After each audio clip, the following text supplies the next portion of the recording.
En 3, 2, 1. Se fue. Muy buenas tardes para todos. Bienvenidos a esta tercera y última sesión de nuestra sexta cátedra internacional que pues este año estuvo a cargo o ha estado a cargo de la Facultad de Ingeniería, Diseño e Innovación. Mi nombre es Leonardo Páez, soy director de la Escuela de Diseño adscrita a la Facultad de Ingeniería, Diseño e Innovación. Y pues como en los 2 días anteriores pues tenemos el privilegio de seguir compartiendo y seguir viendo una gran cantidad de información supremamente valiosa. Creo que estos 2 días han sido de un enriquecimiento gigantesco que creo que tiene muchísimas aristas y muchísimas perspectivas desde las cuales se puede llegar a ver esta cátedra, que creo que ha sido todo un éxito en muchos sentidos. Entonces, pues nos acompaña nuevamente la profesora María Cuevas, a quien pues nuevamente voy a presentar, sobre todo para aquellos que no nos han podido acompañar en alguna de las sesiones anteriores. Entonces, la profesora Cuevas es doctora en Bellas Artes por la Universidad Complutense de Madrid. Ha cursado estudios de máster en Estética y Teoría de las Artes en el Instituto de Estética y Teoría de las Artes de la Universidad Autónoma de Madrid. También ha cursado estudios de máster en Sistemas Informáticos en el Centro Superior de Estudios de Informática de la Universidad Pontificia de Salamanca, y también ha cursado estudios de máster en Escritura de Guiones de la Universidad Autónoma de Madrid. En cuanto a la trayectoria docente de la profesora María Cuevas, podemos decir que ella ha sido profesora de la Universidad Politécnica de Valencia en el área de expresión gráfica e infografía, profesora titular de Fundamentos de la Plástica, Análisis de la Forma, Estrategias de Identidad del Cuerpo, la Memoria y el Lugar en la Universidad Complutense de Madrid, y desde el año 2019 ha sido profesora doctora de la institución Universidad Complutense de Madrid. Más allá del ámbito universitario, la profesora Cuevas ha sido integrante de comités organizadores de congresos, de conferencias y de exposiciones, y también ha pertenecido a comités de valoración de proyectos editoriales, tanto en el ámbito nacional como internacional, así como a comités de evaluación de proyectos de investigación. Perteneció a la Junta Directiva de la Asociación de Diseñadores de Madrid, y su línea de estructuras lógicas en las artes plásticas fue premio extraordinario de doctorado.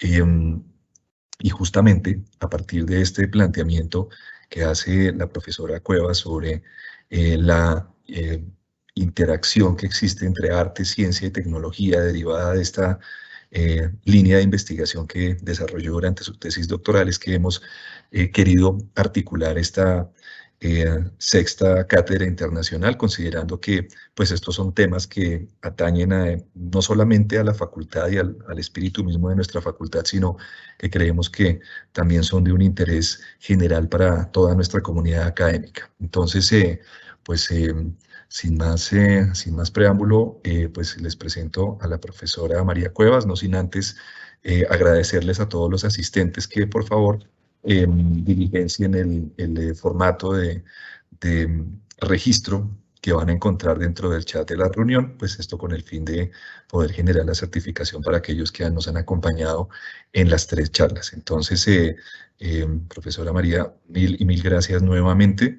Es un placer, es un honor y es un privilegio volver a compartir esta sesión del día de hoy. Entonces, te cedo la palabra.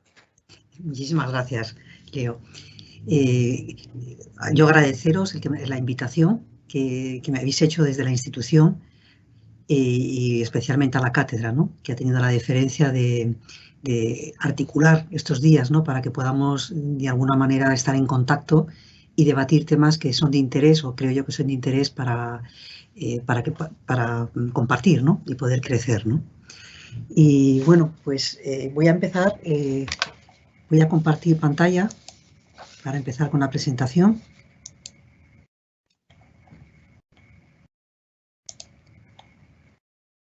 A ver. Puedo quitar esto de aquí.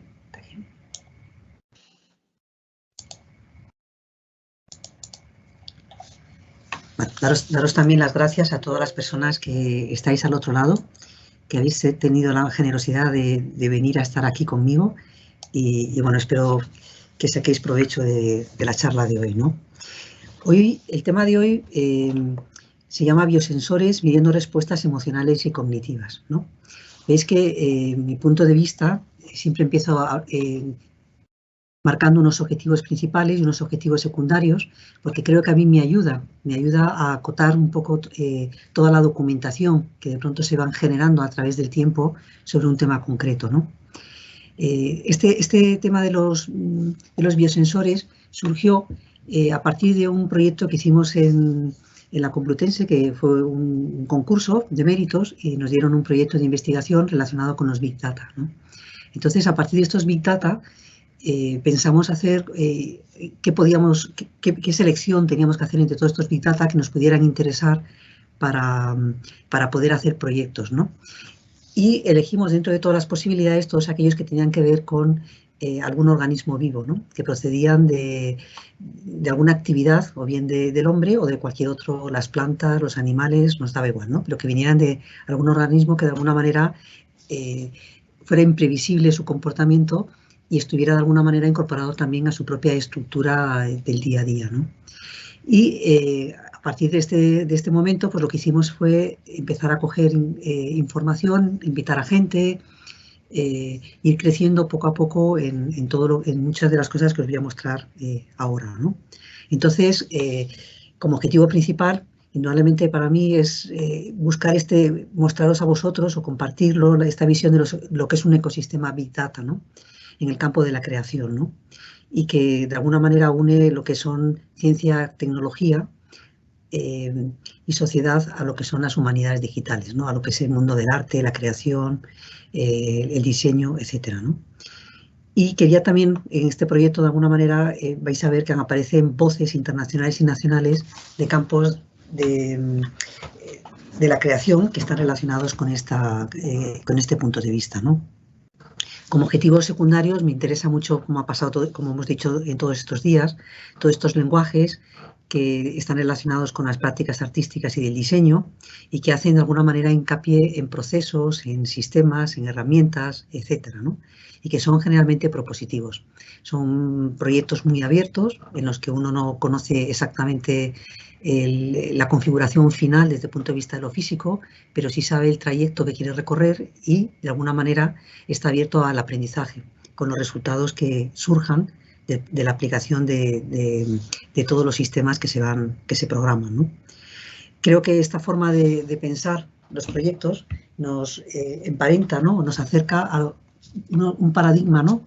A paradigmas de la cultura contemporánea que están relacionadas con estos términos que han surgido a lo largo de estos 2 días anteriores, ¿no? Que son el pensamiento sistémico, la transdisciplinaridad, la complejidad, la experiencia de usuario, el pensar, el design thinking, ¿no? El pensar a través de imágenes, ¿no? A través de gráficos, ¿no? La innovación social, los trabajos colaborativos, etcétera, ¿no? Y bueno, pues nos interesa siempre hacer proyectos que sean abiertos.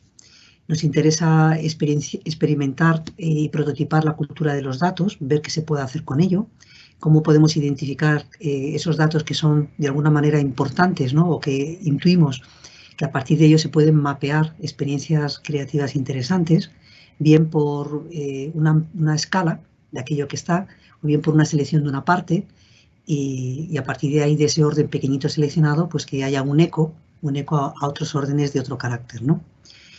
Y bueno, pues nos interesa también identificar todas aquellas plataformas, todos aquellos artistas, todos aquellos grupos de investigación que de alguna manera están interesados no solo en los biosensores, sino en crear biométricas para aplicarlas al campo de las emociones, de los sentimientos, etcétera, ¿no? Bueno, empiezo haciendo un poco alusión a esta segunda parte del título de la propuesta de hoy, ¿no? Midiendo respuestas emocionales y cognitivas, ¿no? Parto del concepto de que una emoción no es un fenómeno que ocurre de una manera espontánea, sino que es un constructo, ¿no? Es un constructo que se produce si tenemos en cuenta procesos cognitivos, sentimientos subjetivos, excitaciones fisiológicas no controladas la mayoría de las veces y unas tendencias motivacionales y unas reacciones del comportamiento, ¿no? Es algo tremendamente complejo que no solo es una respuesta fuerte a un estímulo, sino que tiene en cuenta otras muchas cosas que nos ocurren simultáneamente, ¿no? En ese momento o en momentos posteriores y que han quedado archivados en nuestra memoria, ¿no? Y que afloran cuando ocurren determinadas circunstancias, ¿no? Bueno, el índice que he preparado para hoy es un índice que está basado en maquinarias, ¿no? En dispositivos que de alguna manera tienen que ver con métricas, en este caso de la vida humana, del hombre, ¿no? Y bueno, pues vamos a ir viendo qué son estos aparatos, qué herramientas que se puede medir con ellos, cómo se pueden utilizar, algunos estudios de casos y algunas experiencias que hemos podido tener nosotros como grupo de investigación en Madrid, ¿no? Vamos a empezar con el aparato que me ha articulado a mí, es uno de los primeros con los que empecé a trabajar, que es el eye tracking o el eye tracker, porque el eye tracking es la actividad que genera el aparato.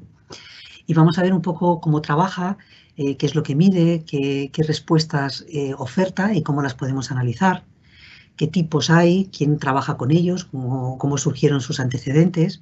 Y vamos a ver al final esas biometrías que estamos buscando, ¿no? Cómo se registran y qué podemos hacer con ellas, ¿no? Nuestra pregunta con el eye tracking, como ocurre muchas veces en estos proyectos que vamos a ver hoy, tiene que ver mucho con la percepción, porque claro, yo tengo la realidad delante y todos mis sentidos de alguna manera lo que hacen es coger datos. Y una vez que cogen esos datos, el cerebro los procesa y empiezan a ocurrir cosas, y empiezan a salir etiquetas que definen de alguna manera o proponen modelos de realidad que tienen mucho de subjetividad, ¿no?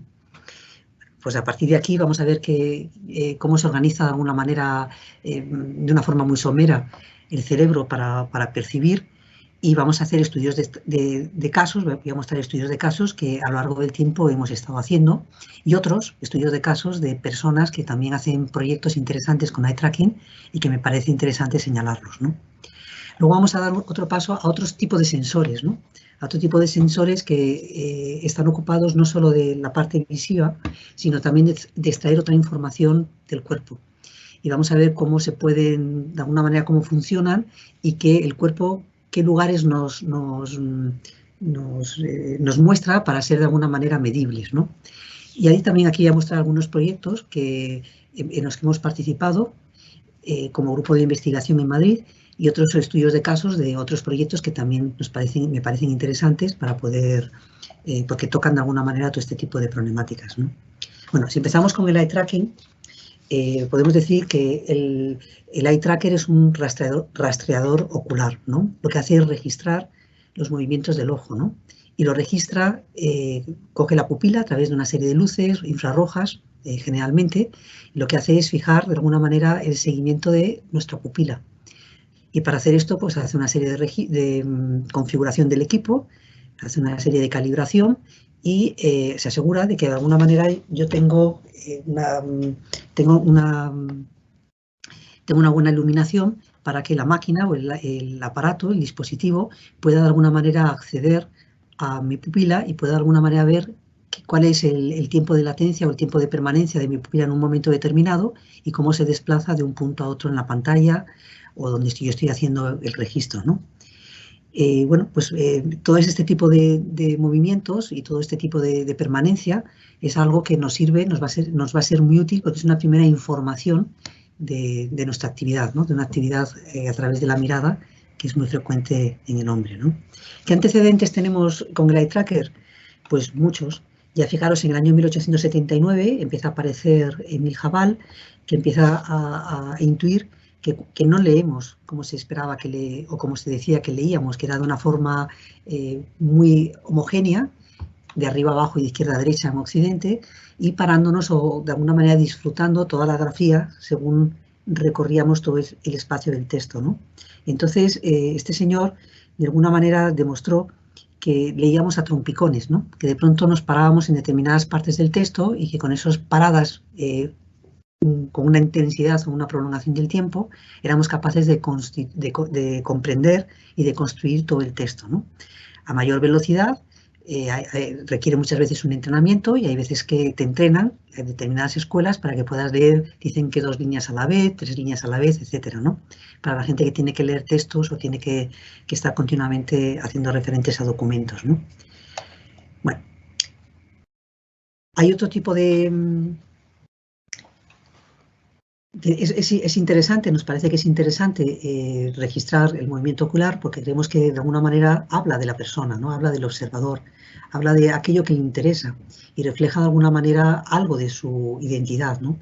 Porque presta atención solo a aquellos lugares que son significativos para él, ¿no? Y dedica tiempo de alguna manera a permanecer y a disfrutar de aquello con lo que ha elegido, ¿no? Aquellos lugares que ha elegido para estar, ¿no?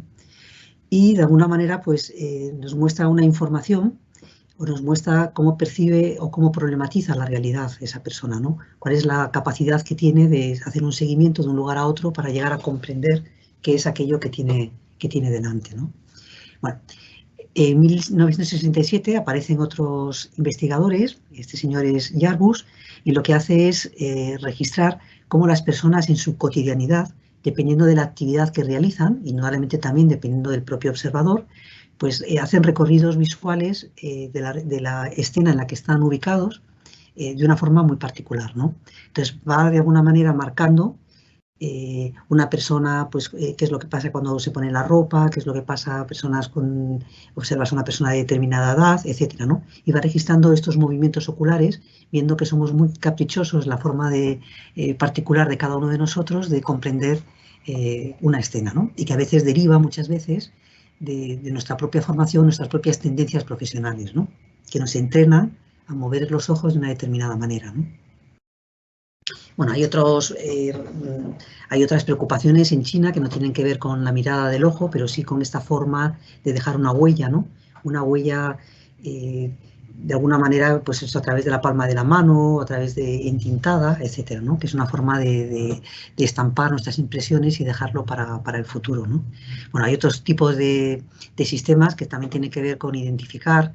Bertillon hizo una serie de medidas, ¿no? De métricas para identificar a criminales, ¿no? Entonces tomaba medidas de longitudes de la cara, del cuerpo y marcaba de alguna manera para intentar buscar, marcaba posiciones concretas para intentar buscar si había similitudes en el aspecto físico con respecto a los comportamientos de las personas, ¿no?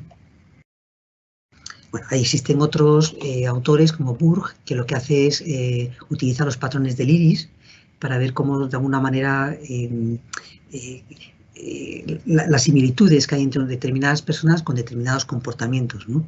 Hay otros también formas de registrar la huella humana, que también, o la estancia personal de las personas en determinadas actividades, que son las huellas dactilares, las propias huellas faciales, los identificadores de voz, hay muchas, actualmente se utilizan muchos registros, ¿no?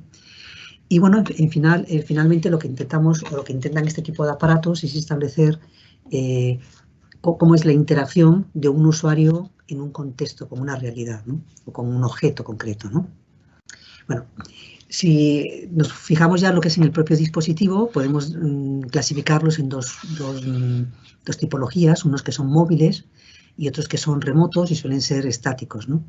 Estos móviles lo que hacen es, hoy día se utilizan muchísimo, sobre todo los que se hacen a través de la web, y lo que hacen es, se utilizan para hacer actividades de registro de información o de datos a través de la visión en lugares que no están cerrados, ¿no? Que no son de laboratorio, sino que pueden ser tiendas, pueden ser comercios, pueden ser actividades docentes o académicas, etcétera, ¿no? Y luego hay otro remoto, pues que normalmente es un aparato que tú tienes que conectar a un gran equipo de una forma pues con cables, etcétera, y a partir de ahí pues tú monitoreas, registras en unas posiciones más óptimas, porque claro, ahí puedes registrar en qué condiciones de luz, puedes medir mejor los tiempos, puedes de alguna manera hacer una campana en cuanto a tu contexto, que no te distraiga, etcétera, ¿no? Bueno, esto sería un eye tracker móvil, que son unas gafas que se utilizan en algunas ocasiones para medir la actividad comercial. Se utilizan porque pueden pasar desapercibidas, unas gafas que tienen una apariencia de un diseño moderno, Entonces, cualquier persona que las porta, excepto por el cuadrado que lleva en la patilla, que de alguna manera anuncia algo distinto a lo que suelen tener las gafas, sobre todo porque uno piensa que puede tener peso o que puede ser molesto, pues el resto son unas gafas totalmente cotidianas, ¿no? Y estas gafas, pues lo que hacen es, una vez que te las pones, son capaces de medir hacia donde tú, de alguna manera, orientas tu pupila. Digo que se utiliza muchísimo en mercadotecnia para valorar en tiempo real, en los mercados en la calle, pues qué es lo que ocurre con determinados productos, ¿no? ¿Por qué no también estas gafas que se utilizan para realidad virtual, ¿no? Que normalmente cuando las usamos, pues lo que hace es, nos pueden medir de alguna manera qué es lo que ocurre en esas escenas virtuales, hacia dónde miramos y qué permanencia tenemos en las estancias que estamos simulando de forma virtual, ¿no? Esta también sería una cámara móvil, una cámara que puede sustituir a las cámaras que aparecen en los portátiles, o pueden ser la propia cámara web del portátil, ¿no? Entonces lo que hace es incorporar de alguna manera un dispositivo que tú te puedes llevar con el móvil, con una tablet, etcétera, ¿no? Bueno, estos serían los eye trackers remotos que tienen una conexión física con los ordenadores, y veis que tienen una apariencia muy pequeña. Lo que hay que hacer es ponerlos en paralelo a la pantalla de tal manera que no se deforme la imagen al tomar de alguna manera los datos de la persona o del observador que está mirando a la pantalla. Y a veces se sitúa encima del propio ordenador, casi pegado a la propia pantalla, o a veces con una cierta distancia en un trípode, de tal manera que se pueda captar de alguna manera en una posición que pueda captar un ángulo de visión importante del rostro del observador. Bueno, lo que hacen es registrar este tipo de aparatos. Lo que hacen es registrar las características, la conducta de alguna manera de la persona que observa una imagen, ¿no? Y luego lo que hace es procesar estos datos que va obteniendo de acuerdo a las medidas del movimiento de rastreo de su pupila, o a veces también de su complementario, de la actividad de su propia cara, ¿vale? Y luego lo que hace es, con estos datos, los procesa y elabora de alguna manera resultados finales, ¿no? Que nos hace aprender de qué es lo que le ha pasado a ese usuario observando esas determinadas imágenes, ¿no? O esas determinadas situaciones, ¿no? Bueno, uno de los usos es comparar obviamente los datos. No interesa tanto en estos casos un dato particular, sino que en estos casos de análisis lo que interesa es cuál es la media, ¿no? Cómo es de alguna manera la tendencia de todas aquellas personas, que no es la media numérica, sino que es la tendencia en una determinada situación del comportamiento humano, ¿no? Y finalmente, pues los aciertos que pueden tener este tipo de estudios, pues puede variar, no tiene un rango exacto, sino que pueden ir dependiendo de la manera de formular las preguntas y de elaborar los dispositivos de alguna manera para incluir las imágenes que nos interesa analizar, pues puede variar desde un 60% a un 99,9%. Digo que esto no es solo el propio aparato, sino que depende también de otros muchos factores, ¿no? Dependen los factores de a quién le pasamos la encuesta, depende también de factores qué tipo de preguntas hacemos, si son interesantes o no, cómo somos capaces de enfocar los problemas, etcétera, ¿no? Bueno, estos procesos normalmente tienen, estos aparatos o dispositivos tienen normalmente dos tipos de procesos que son interesantes con respecto a la actividad del observador o la persona humana que los utiliza. Uno que suelen tener un proceso de autenticación, ¿no? Autentificación, ¿no? Y esta forma de identificación tiene que ver con los rasgos biométricos, ¿no? Lo que intenta es buscar esas constantes que tienen de alguna manera, que tenemos todas las personas que se supone que somos de una determinada, pertenecemos a un determinado grupo, en este caso al grupo humano, ¿no? Que supone que tenemos pues una determinada cara, aunque varíe mucho la morfología, ¿no? Y bueno, pues lo que hace es comparar con respecto a unos patrones que han sido estudiados previamente, que se han de alguna manera analizados, y establece una similitud entre lo observado y estas bases de datos previas, ¿no? Registradas previamente. Y lo que suele decir es detectar, por ejemplo, si la persona que está observando esto es correcto, que puede pasar a seguir los test o no, ¿no? Y contesta con un verdadero o un falso, ¿no? Esto que parece algo no puede dar problemas. Ahora con la pandemia nos ha resultado algo curioso, ¿no? Estuvimos haciendo en la universidad, recién salidos cuando pudimos ya de alguna manera regresar a las aulas, nos cogió en un periodo de un proyecto, ¿no? En el que nos cogió la mitad del proyecto, ¿no? Entonces fuimos a hacer un rastreo con eye trackers y nos dimos cuenta que teníamos que quitarnos la mascarilla porque no nos identificaba como seres humanos, algo que a mí me hizo mucho reflexionar sobre cómo a veces determinadas partes del cuerpo es muy significativo que estén presentes siempre, ¿no? Para poder rastrear lo que es la presencia humana, ¿no? Y bueno, lo digo porque esto fue un proceso de autentificación, ¿no? Nos decía, no reconocible, una actividad, objeto no identificado, ¿no? Y no nos permitía, teníamos que aislarnos, ir a unas habitaciones de cada uno de los observadores y hacer ahí las pruebas, ¿no?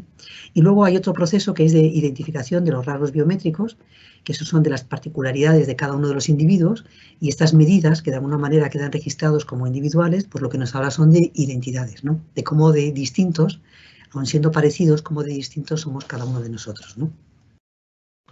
Bueno, se aplican este tipo de aparatos o dispositivos, no solo se aplican al campo del diseño y al campo del arte, sino que se aplican también a la publicidad, al marketing sobre todo, y lo que suele hacer es buscar de alguna manera cómo ser más eficaces en las ventas, ¿no?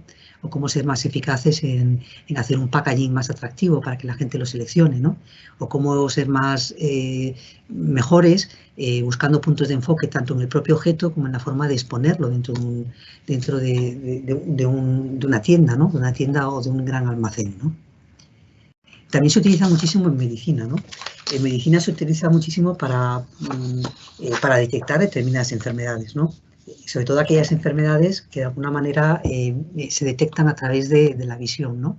Bien porque se deforma la parte externa o la parte interna del ojo y toma datos de alguna manera sobre qué es lo que le puede pasar a esta persona, ¿no?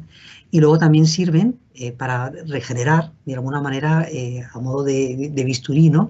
Regenerar determinadas partes del ojo e intervenir en cirugías, ¿no? Bueno, en psicología también se utilizan mucho porque de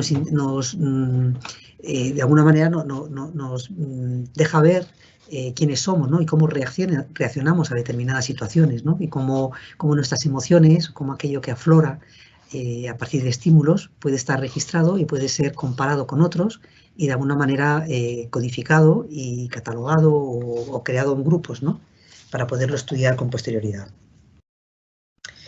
Bueno, si hablamos de biometrías, ¿vale? En este caso relacionadas con el ojo, ¿vale? Podemos decir que tiene que ver siempre con procesos biológicos o procesos relacionados con la visión, ¿vale? De un ser vivo, ¿no? Y lo que hace es reconocer aquellos rasgos que de alguna manera se pueden detectar a través de, en este caso, el ojo, ¿no? Aquellos rasgos que bien por ampliación, por deformación, por movimiento, por desplazamiento, etcétera, ¿no? Entonces esto es lo que yo puedo de alguna manera registrar, todo aquello que es capaz de cambiar de estado en un proceso muy corto, ¿no? Y con movimientos muy sutiles, ¿no? Y lo que hace este tipo de dispositivos es ampliar de alguna manera movimientos tan sutiles y registrarlos con una gran precisión. Bueno, se puede hacer, hay normalmente dos pruebas, una que es el reconocimiento del iris, que le llaman el índice de actividad cognitiva, y lo que nos mira es los cambios que hay en la pupila en cuanto al tamaño, ¿no? Que pueden ser derivados muchas veces por un cambio de luz. Por eso cuando se trabaja con estos aparatos se intenta que las circunstancias externas sean homogéneas para que no tenga que ver nada con una distracción externa al propio cuerpo humano. Y luego también se debe la mayoría de las veces por emociones, ¿no? Por cambio de interés o cambio de foco a un determinado estímulo, ¿no? Y bueno, pues luego tienes pues estos músculos que tienen que responden también de alguna manera a peticiones que pueden ser cerebrales, ¿no? De registro de mandatos, que decimos mira aquí, mira allá, descubre que hay aquí, no pierdas la mirada hasta que no sepas cómo se llama este objeto que está aquí, y otros normalmente se deben a recorridos totalmente intuitivos y totalmente emocionales, ¿no? Bueno, cuando nuestra primera aproximación al utilizar el eye tracker, que veis que es una herramienta, es un sensor muy útil para este tipo de, además están estandarizados y los hay a precios muy asequibles, incluso se pueden alquilar ¿no? Sobre todo los que son móviles. Tú puedes alquilar, no tanto como están los aparatos móviles, casi todos tienen unas buenas cámaras, pues lo que haces es alquilas los servicios, le pides a una empresa que te configure una aplicación y luego tú haces esa aplicación de acuerdo a tus necesidades, pues registra de alguna manera a todos aquellos observadores bajo las condiciones que tú estipules, ¿no? Y lo hacen de una forma muy sencilla, ¿no? Y bueno, pues de alguna manera nosotros los que lo empezamos a utilizar fue para entender si todo aquello que habíamos aprendido sobre conceptos de percepción y que de alguna manera nos había dado la Gestalt, este grupo de la Gestalt que nació de una forma muy experimental y uniendo a profesionales de muchas disciplinas, de alguna manera se podía seguir soportando después de poder trabajar con este tipo de aparatos, ¿no?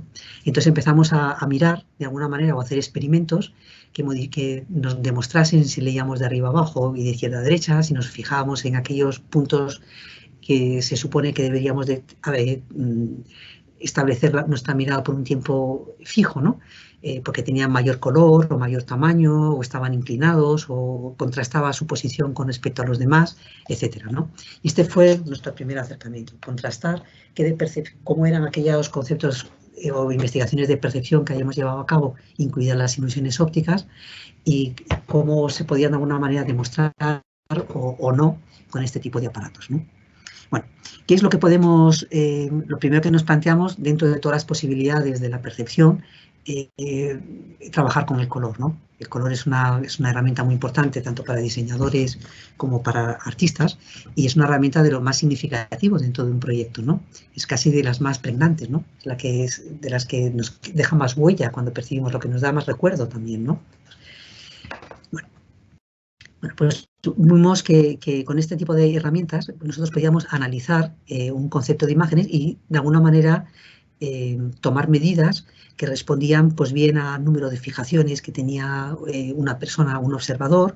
Podíamos construir mapas de color, podíamos también ver qué ruta de exploración tenía una persona con respecto a una imagen, la duración en un determinado punto. Podíamos también testear si determinados lugares que nosotros considerábamos eran importantes, qué porcentaje de atención tenían con respecto a otras partes de la imagen, o sea, si eso verdaderamente era un punto de interés o no, y además cuantificarlo, ¿no? Y luego también podíamos mirar pues mapas de calor, vamos, podíamos codificarlo, ver el grado de desorden visual que tenía una imagen, ver regiones de interés, mapa de opacidad, o sea, surgía aquí un vocabulario que nos costó tiempo, de alguna manera, limpiar para ver si esta terminología la comprendíamos bien. Vimos que muchas veces se mapeaban, aunque cambiaba la forma externa de mostrar los resultados, y fuimos de alguna manera uniendo fuerzas en el sentido de que todos los aparatos también fueron creciendo al mismo tiempo que nosotros crecíamos y íbamos de alguna manera complementando el uso de unos con otros, ¿no? Bueno, desde el punto de vista de la percepción visual, lo que nos quedamos es captar la información de un entorno a través de los 5 sentidos que tenemos. Y siempre recordar que cuando hablamos de la teoría del Gestalt, esto lo voy a ver muy rápido porque es muy básico, pero sí lo he dejado aquí en la exposición, porque creo que por lo menos que nos quede latente cuál era la preocupación que teníamos nosotros cuando nos aproximamos primeramente a este tipo de sensor, ¿no? Siempre teníamos en cuenta que la teoría de la Gestalt siempre nos recordaba que para ver una escena teníamos que tener siempre la impresión visual del todo, ¿no? Y luego de las partes, pero que para comprender el sentido de alguna manera de lo que teníamos delante y darle un componente tanto objetivo como subjetivo, pues lo que teníamos que ver es la totalidad, ¿no? Y esta totalidad de alguna manera es lo que intentamos mostrar aquí, ¿no? Buscar una distancia para que el observador pueda captar de alguna manera la imagen en toda a la vez, que no había ningún elemento particular, ¿no? También vemos que tenemos una tendencia a organizar las cosas, o por lo menos la propia teoría de la Gestalt decía que perceptivamente las personas, había unas leyes perceptivas que se repetían a lo largo del tiempo en todas las personas y que no había un aprendizaje específico de estas reglas, sino que todos mostrábamos un comportamiento muy parecido, ¿no? Luego también que muchas veces que esta percepción no es siempre objetiva, sino que depende del contexto y de la experiencia previa del sujeto. O sea, lo que es rico de alguna manera en la percepción es que no se repiten los mismos resultados, sino que ante la misma estímulo, dependiendo de cuáles sean los conocimientos de la persona, las emociones, las vivencias y el propio contexto de dónde venga y la situación en la que ha entrado a hacer esa observación, pues los resultados pueden variar, ¿no? Y finalmente, que esta capacidad que tenemos para percibir es algo innato, no hay nadie que nos enseñe, sino que de alguna manera lo vamos desarrollando a lo largo de la vida y cada vez de alguna manera lo depuramos más, ¿no? Bueno, las leyes de la percepción, hay muchísimas leyes de la percepción, hay un acuerdo en que todas sean, que haya 5, 6 o 20, una cantidad determinada. Y bueno, yo personalmente cuando me ocupé de estos temas, lo que intenté es aunar todos aquellos estudios o aquellas investigaciones que se habían hecho, intentar ser lo más integrativa posible, ¿no? Intentar coger todos aquellos nombres que de alguna manera, aunque explicaban lo mismo, se agrupaban y aquellos que de alguna manera marcaban la diferencia, ¿no? Y con esta actitud me llegaron a salir hasta 12 leyes de percepción visual, ¿no? Algunas que se basaban en nuestra tendencia a agrupar, a simplificar la realidad por grupos, bien por color, por forma, por vinculación, por un destino común, porque cerrábamos las figuras, nos ayudaban a completar algún concepto que estaba abierto, por la simetría o la pregnancia, etcétera, ¿no? Y otro que era por la diferenciación figura-fondo, que es tan importante en la percepción, ¿no? Distinguir cuál es el protagonista y cuál es el contexto en el que, de lo que estamos de alguna manera observando, ¿no? Y aquí podríamos incluir pues, la diferenciación figura-fondo, la ley de familiaridad, la ley de contraste, ¿no? Bueno, leyes las paso por encima. Bueno, ¿qué metodologías utilizamos o hemos aplicado con el eye tracker? Pues hemos aplicado, vamos a hablar de 3. Vamos a empezar primero por 2, ¿no? Las 2 primitivas, ¿no? que seguimos. La primera es el eye tracking tradicional, ¿no? Cogimos un aparato, de estos tanto, en este caso era un aparato que no era remoto, sino que era físico, lo conectábamos a un ordenador y a partir de aquí con un software y un hardware específico, pues registrábamos en unas determinadas circunstancias, unas determinadas situaciones con un estudio previo del espacio para que la persona estuviera confortada, que estuviera en buenas condiciones, pues les pasábamos unas pruebas y tomábamos los datos. Y otra que tiene que ver con Machine Vision, que está basado en la visión inteligente, ¿no? En inteligencia artificial, ¿no? Entonces utilizamos una página web que hoy día ya no está en uso porque han vendido de alguna manera este conocimiento a una empresa. Esto ya ha salido también aquí el tema a lo largo de estos días.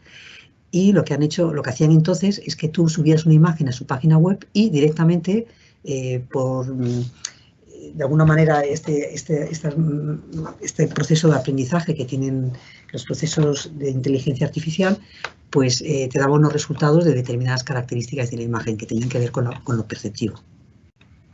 Bueno, en el primer ejemplo, solo decir que nos basamos en un eye tracker que era diseñado por la Universidad de Copenhague. Hoy día tampoco este eye tracker está de la empresa, se llamaba The Eye Trip, y ya no está disponible porque también es una patente que han vendido, ¿no? También a otro grupo que está haciendo gafas virtuales, ¿no?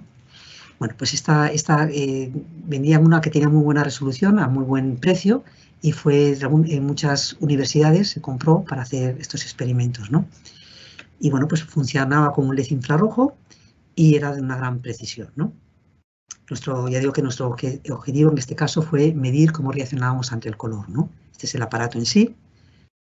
Cogimos, en este caso, lo lideraron un grupo de la Universidad Autónoma de San Luis de Potosí de México, que son Manuel Guerrero y Elenida Mancilla. Ellos hicieron una visita de investigación a Madrid y yo les acogí. Y a partir de allí pues empezamos a trabajar sobre este tema. Yo hice una estancia en su universidad y me explicaron un poco cómo trabajaban, cómo funcionaban y configuramos un proyecto para hacer de alguna manera averiguaciones o indagaciones sobre cómo percibíamos el color, ¿no? En este caso, pues fijaros, ellos están en un campus universitario muy grande, y entonces cogieron, son 2.754 alumnos de 6 carreras distintas, y hicieron de alguna manera, eligieron sujetos observadores que fueran muy variados, ¿no? Tanto en género como en facultades, ¿no? Que no fueran solo de una especialidad concreta, por si pudiera haber diferencias, sino que dentro de que fueran estudiantes y profesores, pues que perteneciesen a cualquiera de las 6 facultades o de las 6 carreras que estaban aquí, que eso podía ser urbanismo, arquitectura, diseño industrial, conservación y restauración de bienes, etcétera, ¿no? Se me ha quedado aquí, perdón.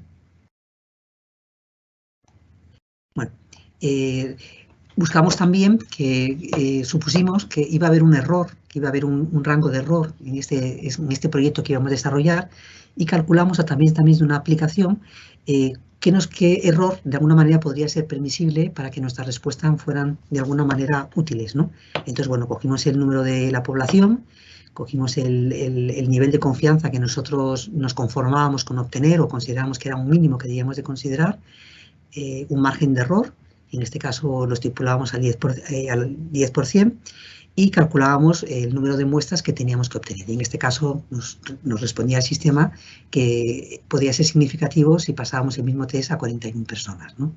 Bueno, este es nuestro estímulo, es una obra de Cruz 10, que tiene unas obras sobre el color muy interesantes y muy sugerentes. Entonces vimos a ver qué es lo que pasaba cuando pasábamos esta prueba a las personas, ¿no? Bueno, esta es la riqueza, de alguna manera, de cromática en los planteamientos que plantea este artista, ¿no? Voy a pasar rápido.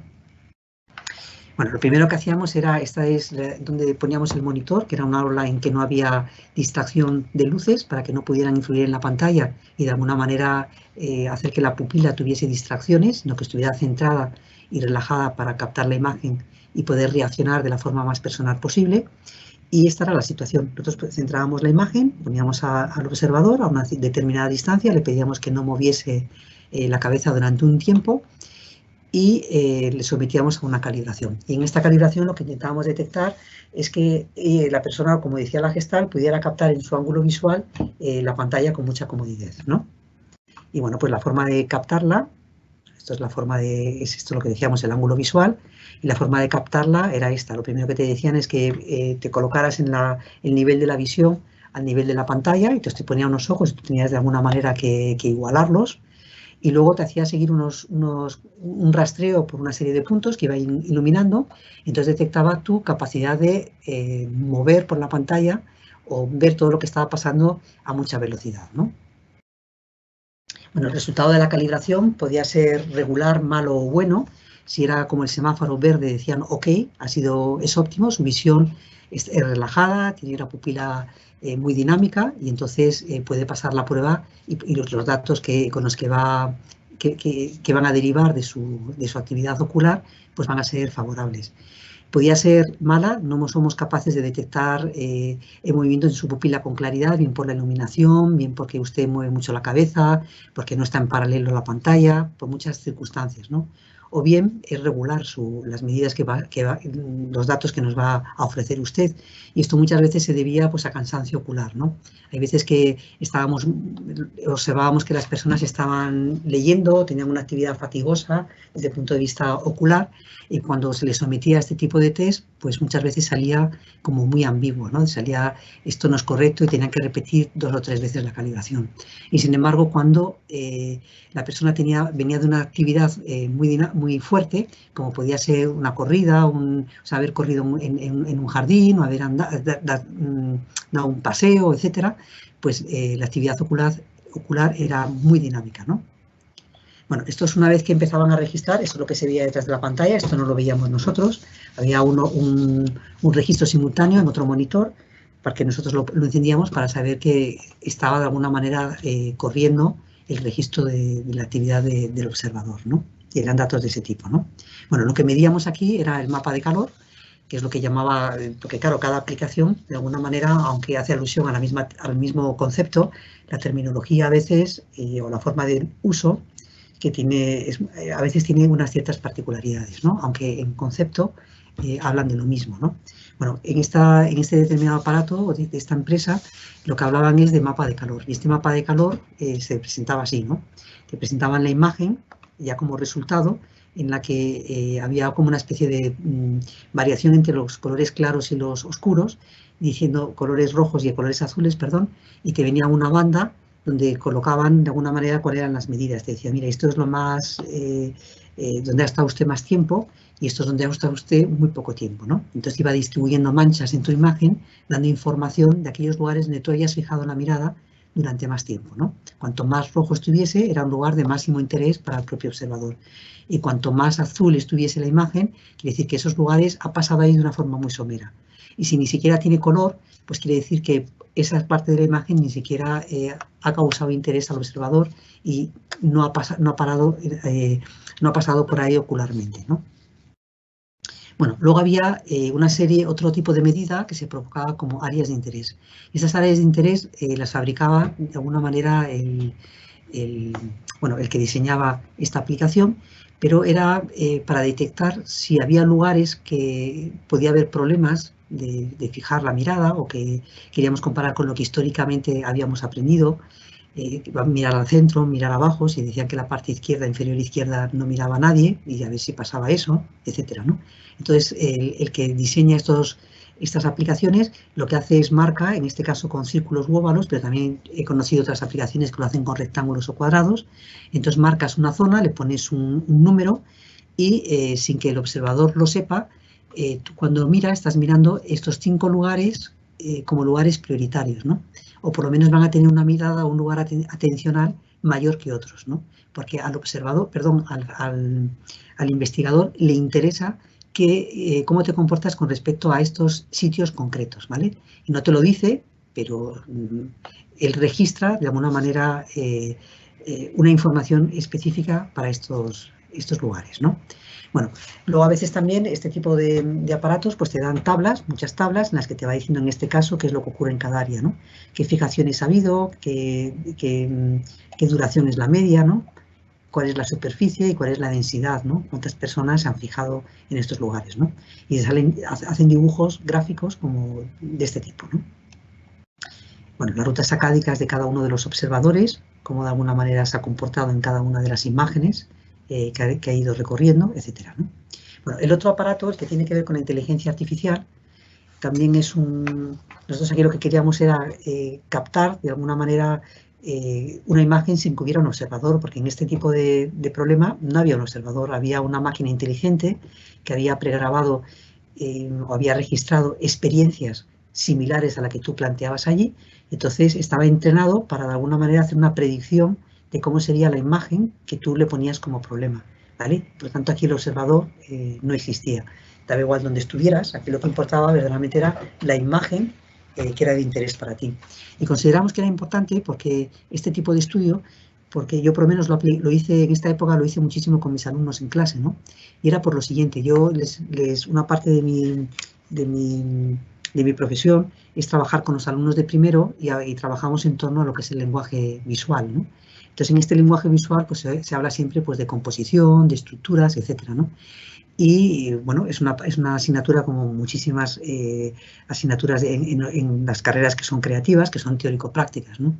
Entonces, yo quería también darles una herramienta a los alumnos que supiesen si aquellos elementos que ellos creen que tienen de alguna manera un lugar privilegiado en su imagen, de pronto verdaderamente ese lugar privilegiado se mantiene.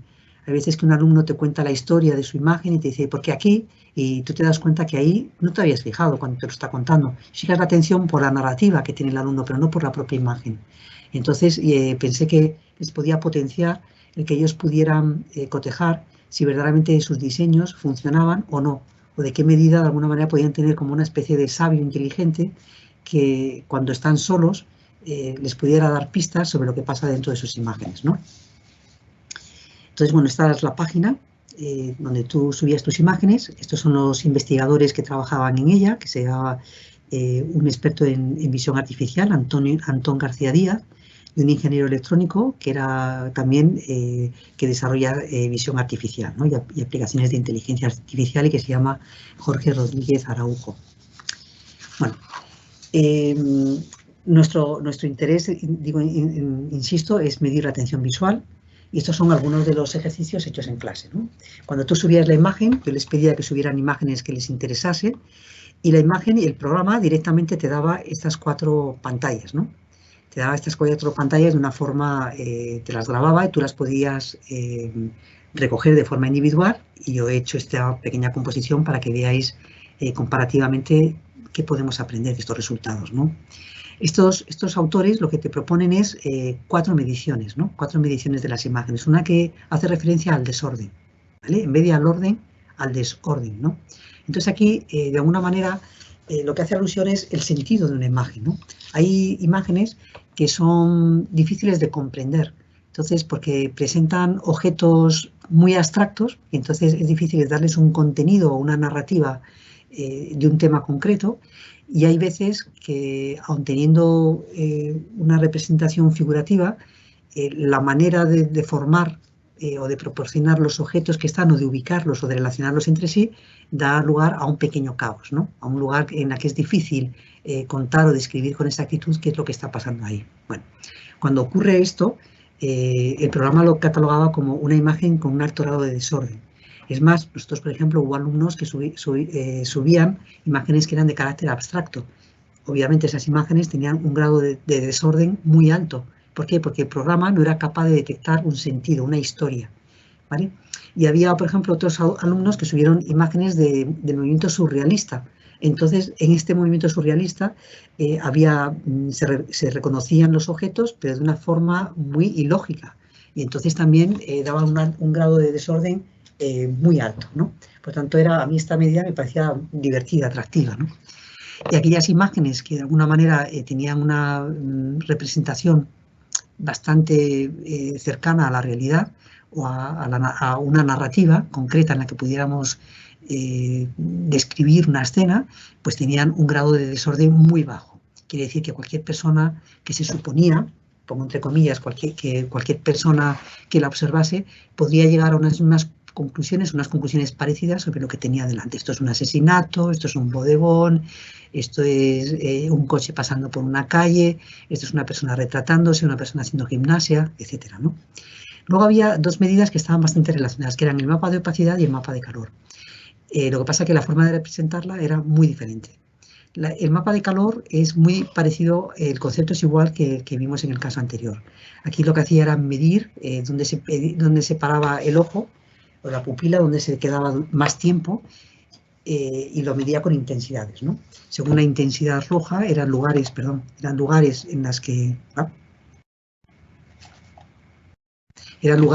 el observador había permanecido un tiempo prolongado, y lugares en los que no aparecían ni siquiera los colores cálidos del espectro, amarillos, rojos y verdes, pues eran lugares en los que habían sido opacos en la observación del observador.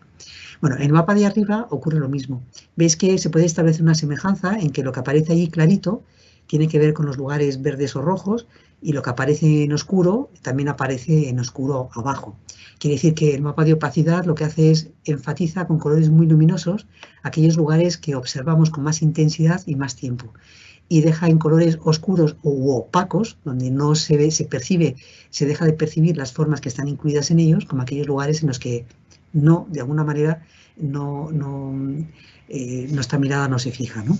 Y luego, finalmente, en la parte inferior izquierda, pues estos recuadros que equivalen a esas zonas de interés, ¿no? Entonces, aquí te decían que tú podías marcar qué zona te gustaría analizar como lugar prioritario, y te daba un porcentaje sobre qué interés tenía esa zona para un observador, en este caso estándar, ¿no? Un observador que venía de un estudio de Machine Learning, ¿no? En este caso, pues que aunque la obra parece que es un asesinato y que parece que es un lugar con mucha intensidad, ¿no? Que nos lleva a una gran observación, y sin embargo, tal y como está puesto, tiene un 77% de observación. Quiere decir que hay 2 lugares de la imagen que probablemente sean más significativos que este lugar del crimen, ¿no?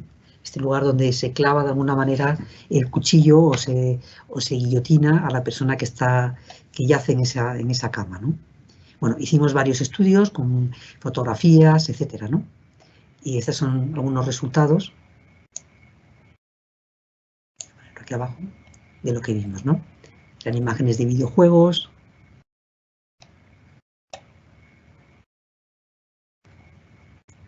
muestra de vez en cuando imágenes de Dalí. Veis que hay muchas imágenes, que no, hay muchos lugares de la imagen que casi no se recorren, aquí en forma de L, de Picasso. Bueno, carteles,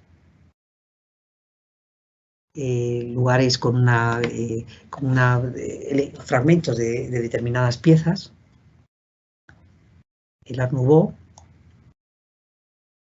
Claro, es que solo prácticamente pasa todo desapercibido. Tiene tanta decoración que prácticamente lo único que se fija uno es en la cara, ¿no? Bueno, objetos que están de alguna manera manipulados.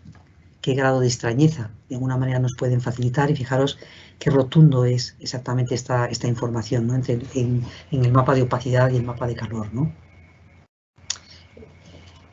Dalí. Bueno, la tercera experiencia que tuvimos con el Eye Tracker fue con una empresa que se llamaba Culture, es una empresa americana, que lo que hace es te alquila la licencia de sus máquinas durante un tiempo, ¿no? Entonces nosotros cogimos una licencia en la facultad, nuestro grupo, para trabajar durante 2 meses y de alguna manera aprender a crear nuestros propios dispositivos, nuestro propio dispositivo de software, ¿no? Perdón, de software, nuestro propio dispositivo de preguntas, ¿no? Para averiguar cosas muy concretas, ¿no? Entonces estuvimos viendo, pues, cómo en este caso, pues tuvimos que aprender cuál era la máquina, ¿no? Que tenía la propia empresa para medir, tomar medidas biométricas con respecto a las emociones, ¿no? Y cómo hacía de alguna manera los estudios, las estadísticas, ¿no? Que luego te presentaba, que nos tuvimos que acoplar a su calibrado. Y bueno, y luego también seguimos el protocolo de crear un proyecto, generar un cuestionario, coger las muestras, en este caso también eran muestras relacionadas con el campo cromático, registrar esos datos, procesarlos y finalmente presentar unos resultados, ¿no? Bueno, cuando vimos las medidas emocionales que podíamos registrar, nos dimos cuenta que estas personas te registraban de alguna manera las pruebas que pasaban al observador, lo hacían a través de una webcam, y eso para nosotros era estupendo porque nos daban un enlace web, y eso permitía, de alguna manera, da igual donde estuvieses, lo podías hacer a cualquier hora del día, en cualquier lugar del mundo, y quedaba registrado en una empresa. Tú no eras constante, o sea, tú no podías coger los datos hasta que no te los daba la propia empresa, ¿no? Y aquí vimos que las emociones en esta empresa las catalogaban de acuerdo a los estudios de Ekman, que son del año 60, y que registraba 7 emociones como básicas, ¿no? O 7 emociones como universales, ¿no? Y esto lo hacía porque había hecho estudios que, independientemente al lugar del mundo que pertenecieses, independientemente de tu edad, independientemente de cuáles fueran tus facultades físicas, etcétera, se repetían siempre una serie de constantes que se podían quedar agrupadas en estos 7 grupos, ¿no? Y estos eran los 7 grupos que la empresa maneja: alegría, sorpresa, escepticismo, tristeza, miedo, asco, ira, ¿no? Y veis que hay en paréntesis muchísimos nombres, porque es difícil saber qué es la alegría y es difícil de alguna manera darla como prioridad con respecto a los demás, ¿no? Nombres que aparecen ahí. Entonces, bueno, pues te daban un ámbito de trabajo para que vieras que todo eso estaba incluido dentro de esa jerarquía, ¿no? Y lo que incluyeron ellos fue una 8ª emoción que la llamaron neutra, ¿no? Y veían que había personas que no respondían, o que cuando hacían este tipo de test, tanto en su cara, en su musculatura, como en el movimiento de sus ojos, no reflejaban ninguna actividad extra que de alguna manera pudiera detectar, que pudiera determinar una emoción concreta, ¿no? Entonces la registraron como un elemento más a analizar, ¿no? Bueno, lo que era importante de estas medidas emocionales es que con este programa de esta empresa no solo quedaba registrado el movimiento ocular, sino que también te daban de todo lo que tiene que ver con los aspectos faciales, ¿no? Bueno, el calibrado del sistema, esto lo voy a pasar muy rápido.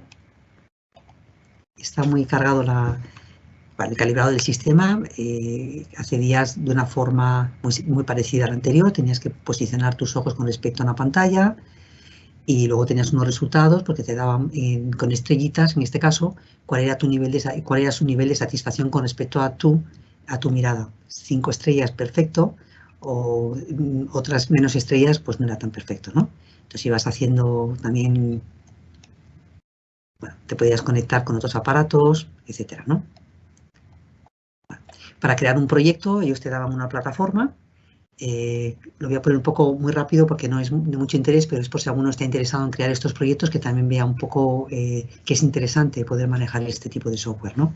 Que ya es elaborado por otra persona que te está alquilando, ¿no? Entonces, bueno, el proyecto es así, tú pones el nombre, te aparece como un lugar accesible, entonces te empieza a dar una paleta de tipo de preguntas que tú puedes hacer al observador y con distintos formatos. Puedes hacer preguntas que son de respuesta única, de respuesta múltiple, a través de algo muy intuitivo, que es a través de grado de intensidad, a través de deslizadores, por porcentajes. Bueno, hay muchos por smiling, o sea, hay muchas formas de alguna manera de hacer preguntas, acercarte a las personas y hacerlas que sea muy sencillo aquello que tú quieres de alguna manera indagar.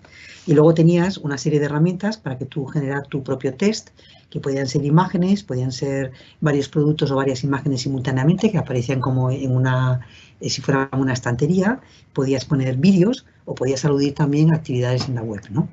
Entonces, cada una de estas metodologías de preguntas pues tenía sus propias opciones, ¿no? Entonces, tú tenías que dedicarle un tiempo a ver cómo funcionaba esto. Las iba a pasar muy rápidas porque esto es un tipo de programas muy relacionados con cualquier programa de diseño, ¿no? O diseño web o de cualquier aplicación, ¿no? Pero es para que veáis que te hace muy fácil, de alguna manera, toda tu forma de proceder para poder hacer tus propias investigaciones, desarrollos de investigación, ¿no? En torno a la percepción. Bueno, luego tenías también que definir, según tu criterio, como el aspecto de tu propia interfaz, porque eso queríamos que eso podía influir también en el público. Entonces, pues bueno, si quieres partir de algo neutro, pues podías partir de lo gris, de lo oscuro, de lo claro, dependiendo cómo te interesara, y trabajar con 1, 2 o 3 colores, ¿no? Bueno, una vez que tú habías pasado las pruebas, tenías un dispositivo, una pestaña en la que tú podías acceder a cómo podías recolectar de alguna manera las respuestas que se estaban procesando día a día, ¿no? Bueno, luego tú aquí tenías un proceso importante que era conceptualizar tu proyecto. Entonces tenías que tener muy claro qué es lo que quieres analizar del color, qué imágenes y qué quieres analizar de esas imágenes, y qué tiempos quieres que permanezca un autor frente a una imagen, si quieres no sé qué tipo de juegos de alguna manera quieres establecer entre tus imágenes, los conceptos que quieres averiguar y el espectador, ¿no? Y el observador. Bueno, aquí nosotros trabajábamos en ítem, con todas las armonías y contrastes, intentamos que nuestras imágenes de alguna manera tuvieran que ver pues, con el lenguaje tradicional del color, ¿no? Luego, con respecto a la recogida de datos, pues simplemente le decíamos a la persona que se sometiese a una serie de pruebas y nos captaban pues, varias medidas, como hacían las otras personas. Por un lado, el mapa de opacidad, perdón, el grado de intensidad que tiene una imagen con respecto a el grado de interés con respecto al color, el grado de opacidad de la imagen. Claro, es que cantidad de cosas de la imagen no se consume en esta pantalla. O aquí también la dirección de la imagen, ¿no? ¿Cuál es el movimiento de la pupila, ¿no?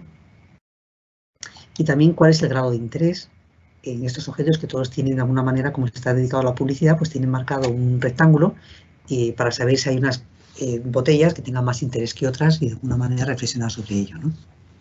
Si eran vídeos, pues hacían exactamente lo mismo, ¿no? Que ponían un seguimiento de los ojos, de dónde a dónde ibas viendo la imagen, con tamaños de los ojos más o menos pequeños o grandes. Si estabas muy poco tiempo, un ojo pequeñito, y si estabas mucho tiempo en un determinado lugar de la imagen, un ojo grande. Y también tenías aquí 2 medidas, una que era personal y otra que era grupal. Quiere decir que después de haber hecho, por ejemplo, 50 medidas, te hacía una prospección de cómo era la media del movimiento ocular de esos 50 componentes del grupo, ¿no?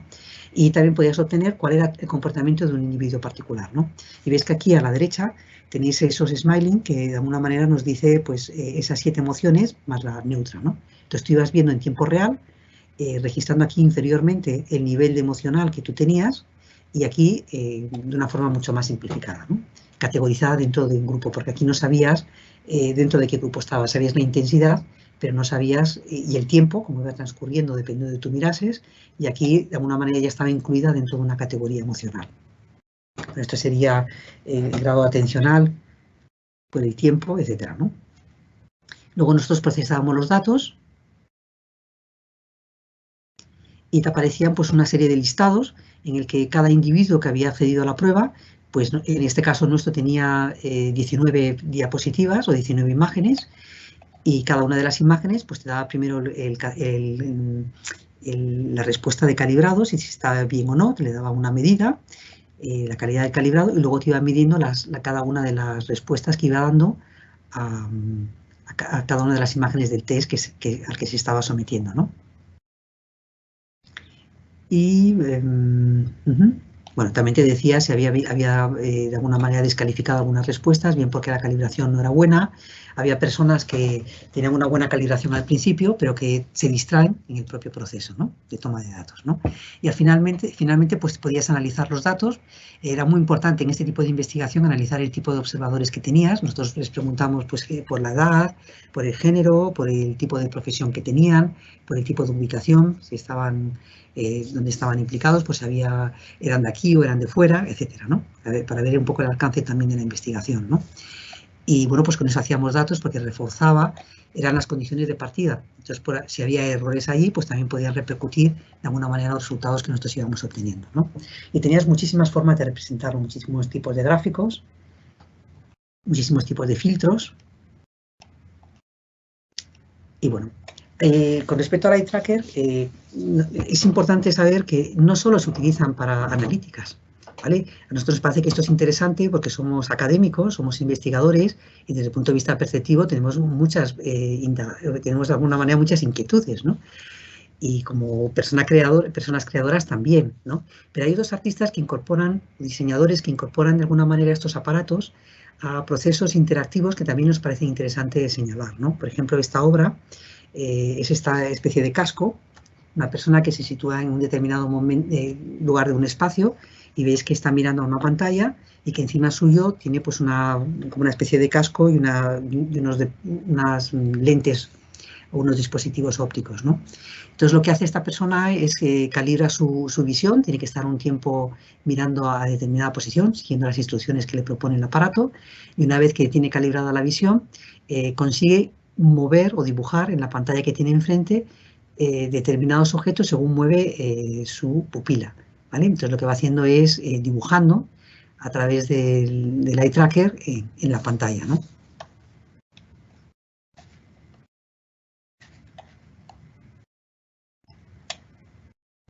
Es que de pronto se me queda atascado, está muy cargado de imágenes, ¿no? Bueno, este es un artista también que a modo de pintor callejero lo que hace es ir a las grandes ferias, porque es una persona muy reconocida, establece un espacio donde él se coloca con un ordenador en el que tiene colocado un eye tracker y coloca su oferta o se ofrece al público para hacerles un retrato, ¿no? Como nos puede ocurrir con cualquier pintor callejero, ¿no? Que de pronto nos encontramos en lugares muy ¿cómo se llama esto? Con mucha actividad de tránsito, pues hay veces que nos oferta alguien que si nos quiere hacer un retrato y nosotros hemos de hacer, pues nos decimos, sí, pues hazme un retrato que tengo tiempo, ¿no? Entonces te sientas y hace un pequeño boceto y algo que pueda simular a cómo te ve él, una persona que no te conoce en muy poco tiempo. Son gente con mucha habilidad manual o de caricatura, ¿no? Los dos extremos son de simplificación, ¿no? En cuanto a unos rasgos característicos, ¿no? Bueno, pues este señor lo que hace es, te observa a través de una pantalla y con el eye tracker lo que va haciendo es, con el movimiento ocular, va haciendo como tú harías con la mano para dibujar o para simular en el aire cómo es el retrato de una persona, ¿no? Entonces hay personas, ahí se ve mucho lo que es la forma individual de ver la realidad, ¿no? Es como un pintor cuando va a hacer un primer dibujo, que no todos empezamos por el mismo lugar. Hay veces que empiezas a dibujar por las orejas, otros empiezan a dibujar haciendo paralelas de líneas con respecto a los ejes principales de ojo, narices y boca, etcétera, ¿no? Entonces, pues bueno, según hacía un seguimiento a las propias características que consideraba importantes en la persona que tenía enfrente, pues iban saliendo unos retratos pues de carácter distintos, pero con líneas a mi modo de ver interesantes. Este es muy interesante. Y luego hacía exposiciones con los resultados finales, ¿no? Bueno, este es otro autor, de una forma más libre, a nivel mucho más musical, ¿no? pues va haciendo dibujos, pero también hace dibujos de personas. Esto también es un retrato, pero con una grafía, puede ser que es un programa manipulado de alguna manera, ¿no? Entonces ya no hace la línea limpia del recorrido de la pupila, sino que va introduciendo un gesto en esta trayectoria, ¿no? Entonces deja esta impronta que también hace que sean interesantes, ¿no? O esta otra que traduce a estos lugares de interés como si fueran una partitura, ¿no? Bueno, el eye tracker no es la única herramienta que mide respuestas emocionales y cognitivas. Es una que a nosotros nos parecía que es útil, pero hay otras muchas, ¿no? En realidad lo que hacemos es captamos medidas dentro de un proceso cognitivo que nos produce de las emociones que nos produce una determinada situación, ¿no? Y muchas veces lo que captamos es, intentamos hacernos dos preguntas. Una, la intensidad con respecto a una medida estándar, ¿vale? Y otro, la pertenencia a un grupo. ¿Qué valía tiene cuál es la valencia de esta emoción, ¿no? Y se pueden clasificar en este caso, esta propuesta que hace este autor, lo clasifica en positivas y negativas, ¿no? Porque es difícil cuando tienes una valencia tener muchos niveles, ¿no? Entonces, en este caso, lo clasifica en emociones que pueden tener que ver con lo positivo o con lo negativo, ¿no? Es una pregunta, una aproximación a cómo nos satisface una situación o cómo nos enfada, ¿no? Independientemente luego de las emociones que estén agrupadas dentro de esta postura, ¿no? Bueno, y aquí el nivel, pues de uno muy bajo a uno muy alto. ¿No? O sea, que tenemos mucha excitación frente a esa imagen, pues una imagen que nos aburre o nos deja indiferentes frente a ese estímulo, ¿no? Disculpadme, es que se me atasca perdón. Vale. Bueno, si ampliamos el eye tracking que tenemos aquí a la izquierda, nos podemos encontrar que hay otros muchos sensores que también miden de alguna manera la actividad biológica o la actividad de la vida, ¿no? De un ser humano, ¿no? Que pueden ser aquellos sensores que tienen que ver con la expresión facial, que algunas veces están hechos por deep learning o por machine learning. De alguna manera tienen una serie de bases de datos de cómo son las estructuras faciales y a partir de ahí pues van comparando la que tienen delante con respecto a conceptos de alegría, conceptos de tristeza, etcétera, ¿no? Y te van catalogando a través de un reconocimiento primero de del propio lugar donde está la cara y luego de la parte de la expresividad que cada uno aporta, ¿no? Luego el ELG, que es un electroencefalograma, que lo que mide son la actividad cerebral a través de unos dispositivos o sensores que nos colocamos en el cuero cabelludo. También nos mide la respuesta de la piel, la respuesta galvánica, o sea, como de alguna manera por una excitación interna del propio cuerpo, la piel se puede mostrar sudorosa o caliente o fría, etcétera. Ese tipo de información a un ritmo rápido o lento, por ritmo cardíaco, pues también se puede de alguna manera medir, ¿no? Hay otros que lo que miden son la electromiografía, ¿no? Y de alguna manera lo que monitorizan son la musculatura, el movimiento del propio cuerpo, ¿no? Lo que hacen es, ahora lo veremos más adelante, lo que miden es cómo se contrae un músculo, ponen de alguna manera cómo se alarga la distancia entre los puntos terminales de un músculo o también otras cercanías para medir la intensidad, cómo se abulta una superficie, ¿no? Cuando se contrae o se estira el músculo, ¿no? Y luego pues existen otro tipo de medidas que son combinación de varios sensores a la vez y que permiten registrar, pues eso, como decía, tipo de pulsos o registros que tienen que ver con ritmos, ¿no? Con ritmos del cuerpo humano.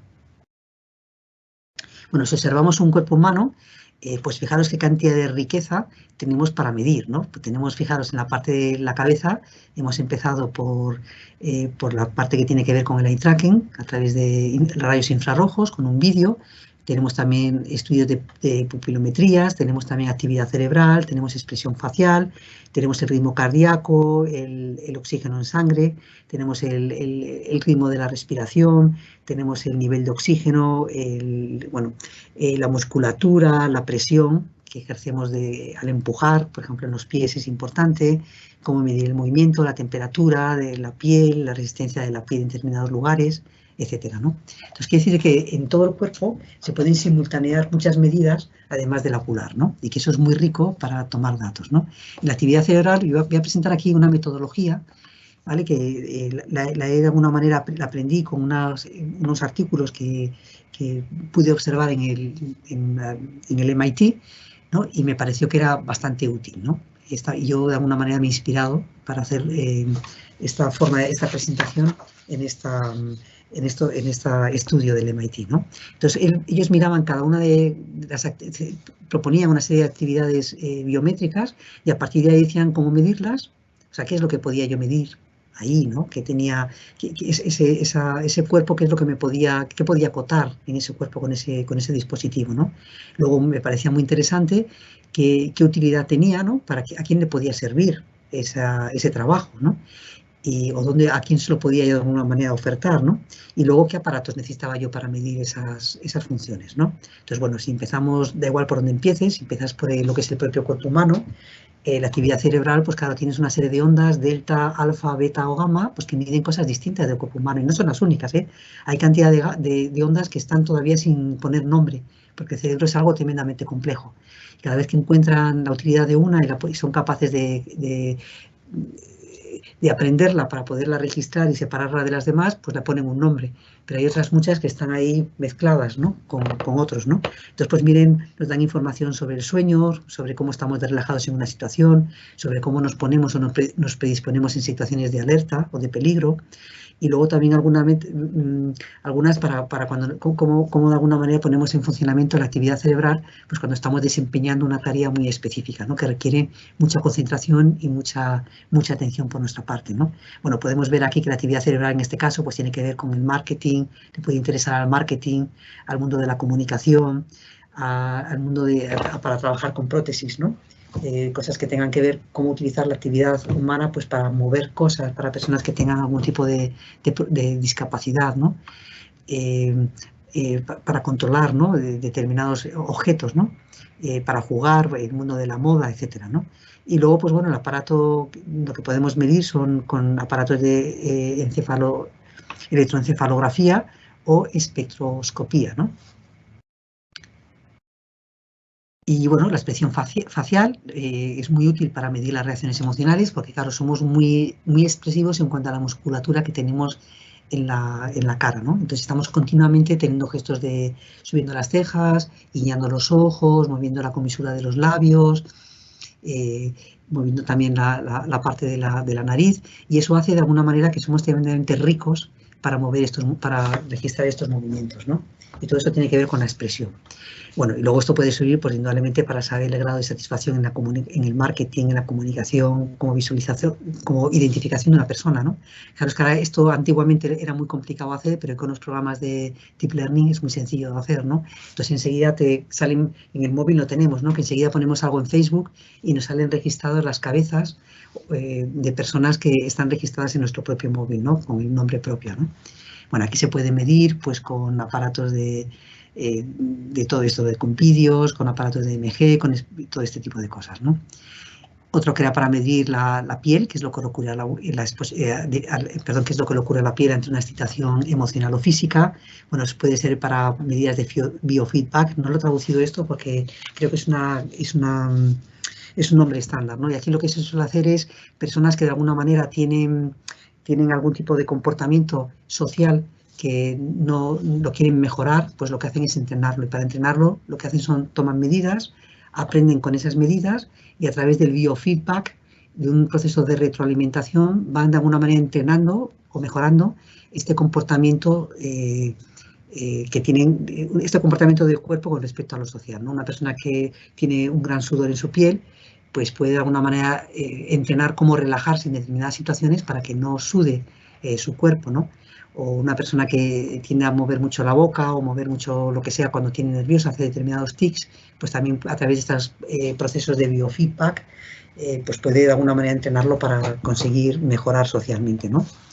Y luego, pues bueno, pues lo que se puede medir es la resistencia que tiene la piel o cuando se produce un cambio, a producirse cambios, y de alguna manera cómo libera de alguna manera pues esto de sudor o distintos cambios de temperatura, etcétera, ¿no? Bueno, el eye tracking, que ya hemos dedicado un tiempo, donde mira la gente, básicamente, las empresas que podrían estar, o los campos de profesionales que podrían estar interesados, y luego pues las formas de medir, los aparatos que nos podrían servir para medir. Pupilometría, exactamente lo mismo, disculpadme. El movimiento, la postura, la presión, que tiene que ver mucho con tipo de movimiento de acelerómetros, cuál es la posición de los cuerpos, ¿no? Si están en horizontal, si se mueven a derecha e izquierda, si se inclinan, ¿no? Si somos capaces de pisar con fuerza o de presionar contra una superficie. No sé, son sensores normalmente que son flexibles, porque los ponemos, por ejemplo, para medir musculatura, pues ponemos un sensor que coja, como decía antes, un punto del músculo, los puntos extremos de ese músculo que va a sufrir la actividad, de tal manera que se estira o se encoge esa superficie de alguna manera flexible. Y eso lo que mide, pues son de alguna manera las distancias que existen entre uno y otro, la capacidad de abultamiento o de planitud que tiene ese sensor, ¿no? Y bueno, pues tienen todas estas lugares de interés. La podemos medir en actividades como caminar, al sentarnos, al acostarnos, al hacer fuerza cuando pisamos, al mover la cabeza, la posición que tenemos corporal, en una determinada, cómo nos paramos frente a un lugar, si nos paramos derechos, torcidos, hacia adelante, hacia atrás, etcétera, ¿no? Bueno, la temperatura también muy fácil de medir, ¿no? Hay sensores de temperatura, también hay cámaras que miden, con rayos infrarrojos, miden la capacidad de alguna manera de nuestro cuerpo, que tenemos, cuáles son las partes más cálidas y frías de nuestro cuerpo a través casi de un escáner, ¿no? Y bueno, pues la medimos también, pues los cuerpos que sufren hipotermia o que tienen fiebre, también, por ejemplo, en determinados patrones de actividad, ¿no? Como si haciendo unas actividades, cómo pueden subir o cambiar, pueden afectar de alguna manera al flujo de calor del cuerpo humano, ¿no? Y bueno, donde se puede, para qué lugares es interesante, ¿no? En la actividad muscular, electromiografía se llama, entonces mide la diferencia de voltaje entre los electrodos de la piel o amplían la señal cuando se mueve, ¿no? Cuando cambia de posición, ¿no? La respiración también es una medida interesante, ¿no? Que se toma pues, poniendo sensores o el ritmo cardíaco o el pulso, ¿no? Como lo tienes en determinadas partes del ojo, del cuerpo, perdón. El volumen de los órganos, es que está muy relacionado con los sensores que miden también la musculatura o la presión, etcétera, ¿no? La frecuencia cardíaca, el nivel de oxígeno en sangre, etcétera. O sea, hay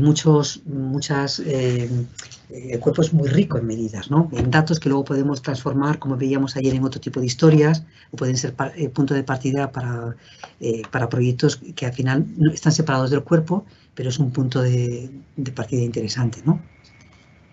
Bueno, aquí hago un estudio un poco de lo que os he contado antes, la electroencefalografía, las bandas que medimos, cuáles son los rangos de alguna manera que tienen, las frecuencias que miden, los aparatos que se suelen utilizar, porque claro, todo esto, pues tienes que, una vez que te metes con este tipo de sensores, tienes que acudir a cuáles son los estándares que se utilizan normalmente dentro de las personas especializadas, ¿no? Que los utilizan de forma para los psiquiatras o los médicos, ¿no? O personas que entrenan de alguna manera con este tipo para hacer biofeedback, ¿no?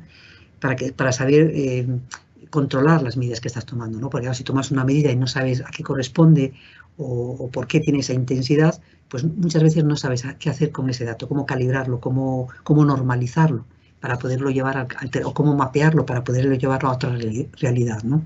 Y en este caso, pues bueno, existen sociedades, en este caso es la Sociedad Americana de Encefalografía, que tiene estipulado de alguna manera dónde se deben colocar los electrodos y qué medidas nos dan cada uno de ellos, ¿no? Entonces, bueno, toma unas medidas,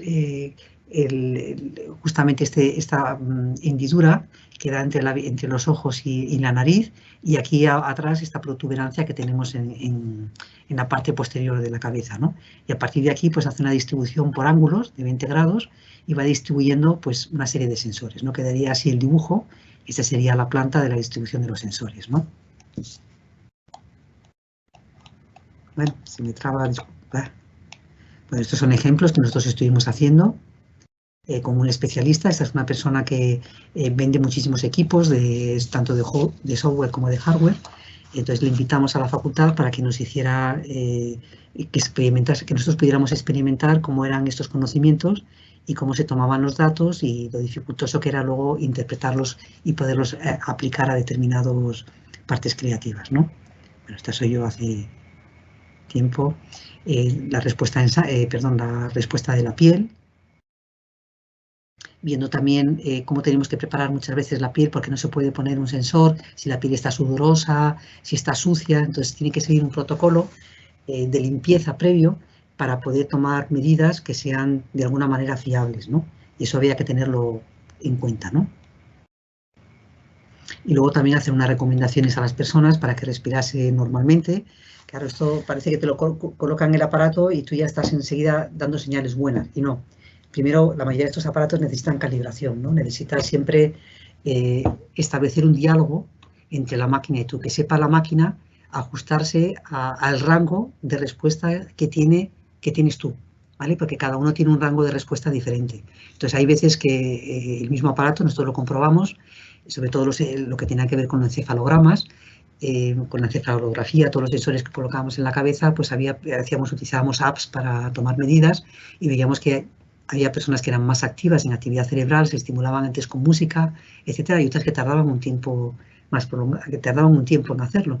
Entonces esto hay que calibrarlo, ¿no? Hay que establecer un diálogo para saber luego que esas medidas de alguna manera se pueden comparar con las que tomamos de otros individuos, ¿no? Entonces, bueno, estas son las recomendaciones un poco de cajón, pero que hay que recordárselas a las personas de las que tomamos las medidas, ¿no? Mantener las partes del cuerpo de alguna manera relajadas, intentar no hablar para centrarnos en la actividad que estamos haciendo y sintiéndonos cómodas, ¿no? Bueno, estas son las respuestas que nos van dando estos sensores, que también es interesante, pongo el gráfico, no porque sea una experta en la interpretación, que no lo soy, porque esto siempre necesitas de una persona que esté acostumbrada a ver muchos, ¿no? Muchos dibujos parecidos y que te vaya diciendo, esto es lo que es diferente, ¿no? O esto es lo normal, ¿no? Porque ahora tú ves aquí muchos picos y no sabes si es un comportamiento estándar o no, ¿no?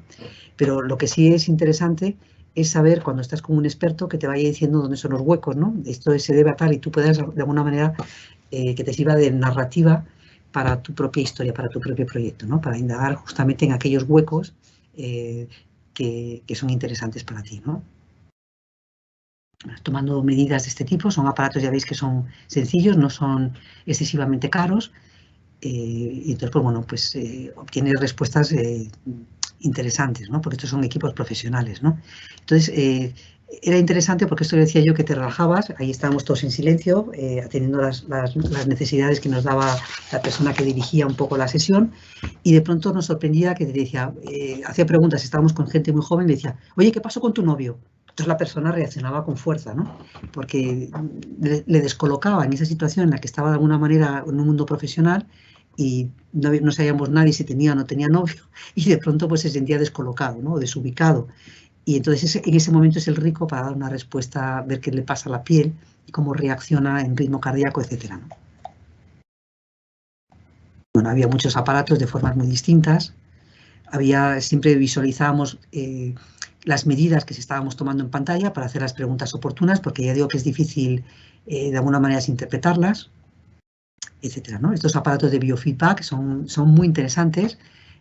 Bueno, y por ejemplo, utilizamos también herramientas como, estas herramientas son también de bajo coste y se controlan normalmente por tabletas gráficas, ¿no? Que son gratuitas, ¿no?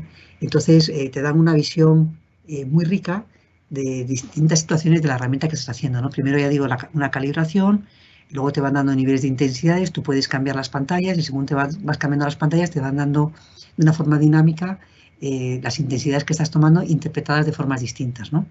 Entonces esto, pues bueno, pues nos fue también muy útil. También cogimos este tipo de software, un software libre que teníamos aquí tipo Arduinos, que eran fáciles de utilizar, de implementar, con alimentaciones muy sencillas, un cableado, nada que supieras un poquito, podías obtener respuestas rápidas.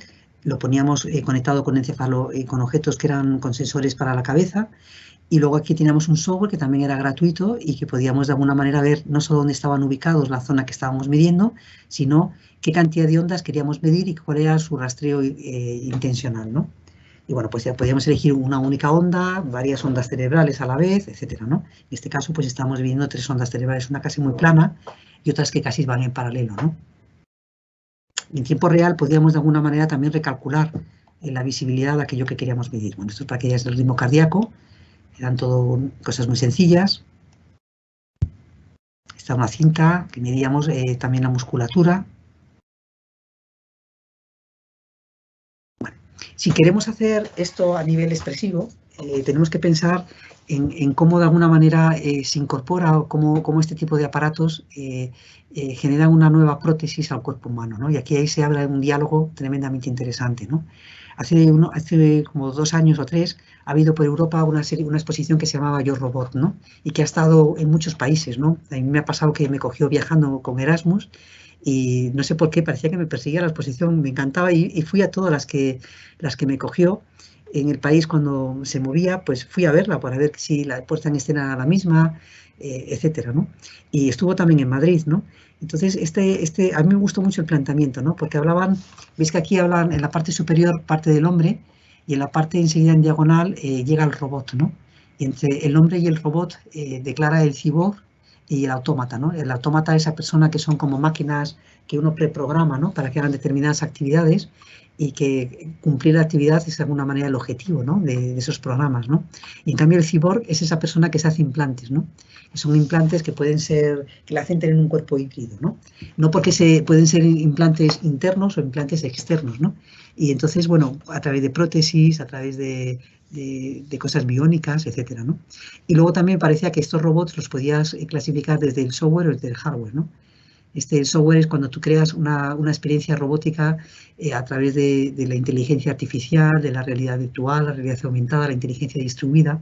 Y el hardware, pues son todas aquellas máquinas que de alguna manera diseñamos para que tengan un aspecto como de robot, ¿no? Aparte de su funcionalidad, pues tienen de alguna manera un aspecto animal, alienígena, etcétera, ¿no? Humanoide, este tipo de lenguaje que siempre nos recuerda algo prefabricado, ¿no? Algo hecho por el hombre, recordando una serie de iconos que a lo largo de la historia han simplificado mucho, han engrandecido de alguna manera las características o los rasgos de un ser humano, ¿no? Bueno, no sé por qué me cuesta, ahí estamos.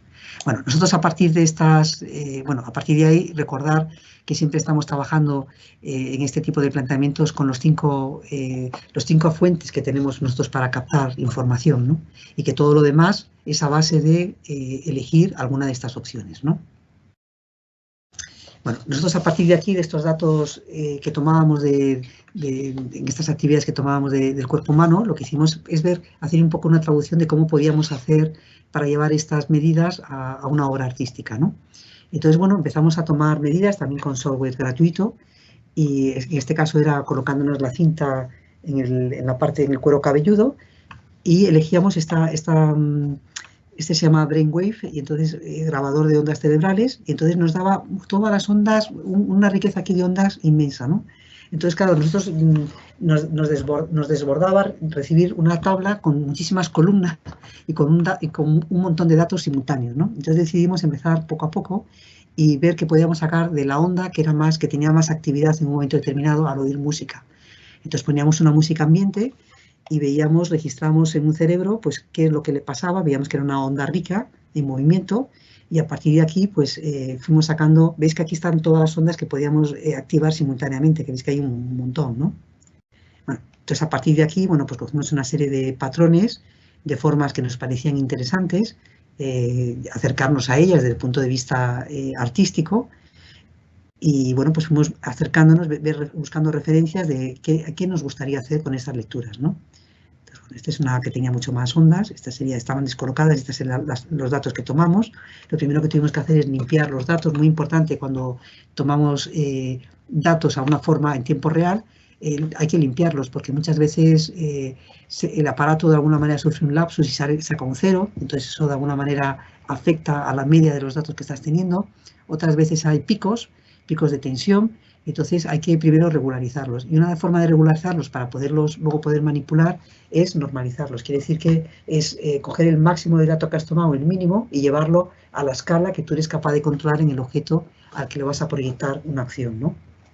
Nosotros en este caso lo que hicimos fue coger un hexágono y dentro del hexágono hicimos una previsión de movernos hacia adentro y hacia afuera del hexágono, con el objeto de crear una curva que pudiera derivar de toda esa línea de datos que habíamos tomado, ¿no?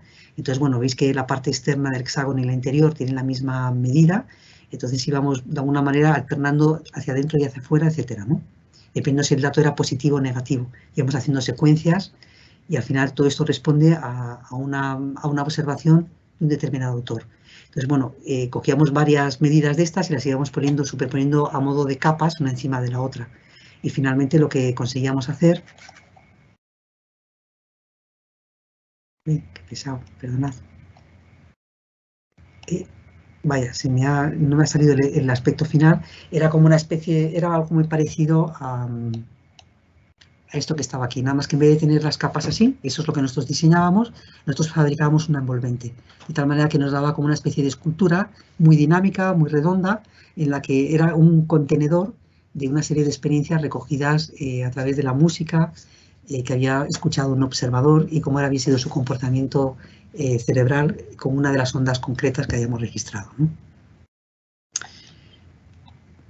Bueno, esta es una experiencia, estos son otros casos que me parece que es interesante que veáis o mostraroslo. Este es un caso de también un registro de ondas cerebrales con unos aparatos que nos gustó porque eran parecidos a los que habíamos utilizado nosotros. Este es un lugar industrial que se utiliza mucho para exposiciones de arte contemporáneo. Se están recuperando, por lo menos yo creo que en lo contemporáneo esto está en todos los países del mundo, ¿no? Recuperar estos espacios que están desperdiciados para hacer actividades culturales, ¿no? Para retomarlos a la pared, a la ciudad y sobre todo en el arte contemporáneo, ¿no?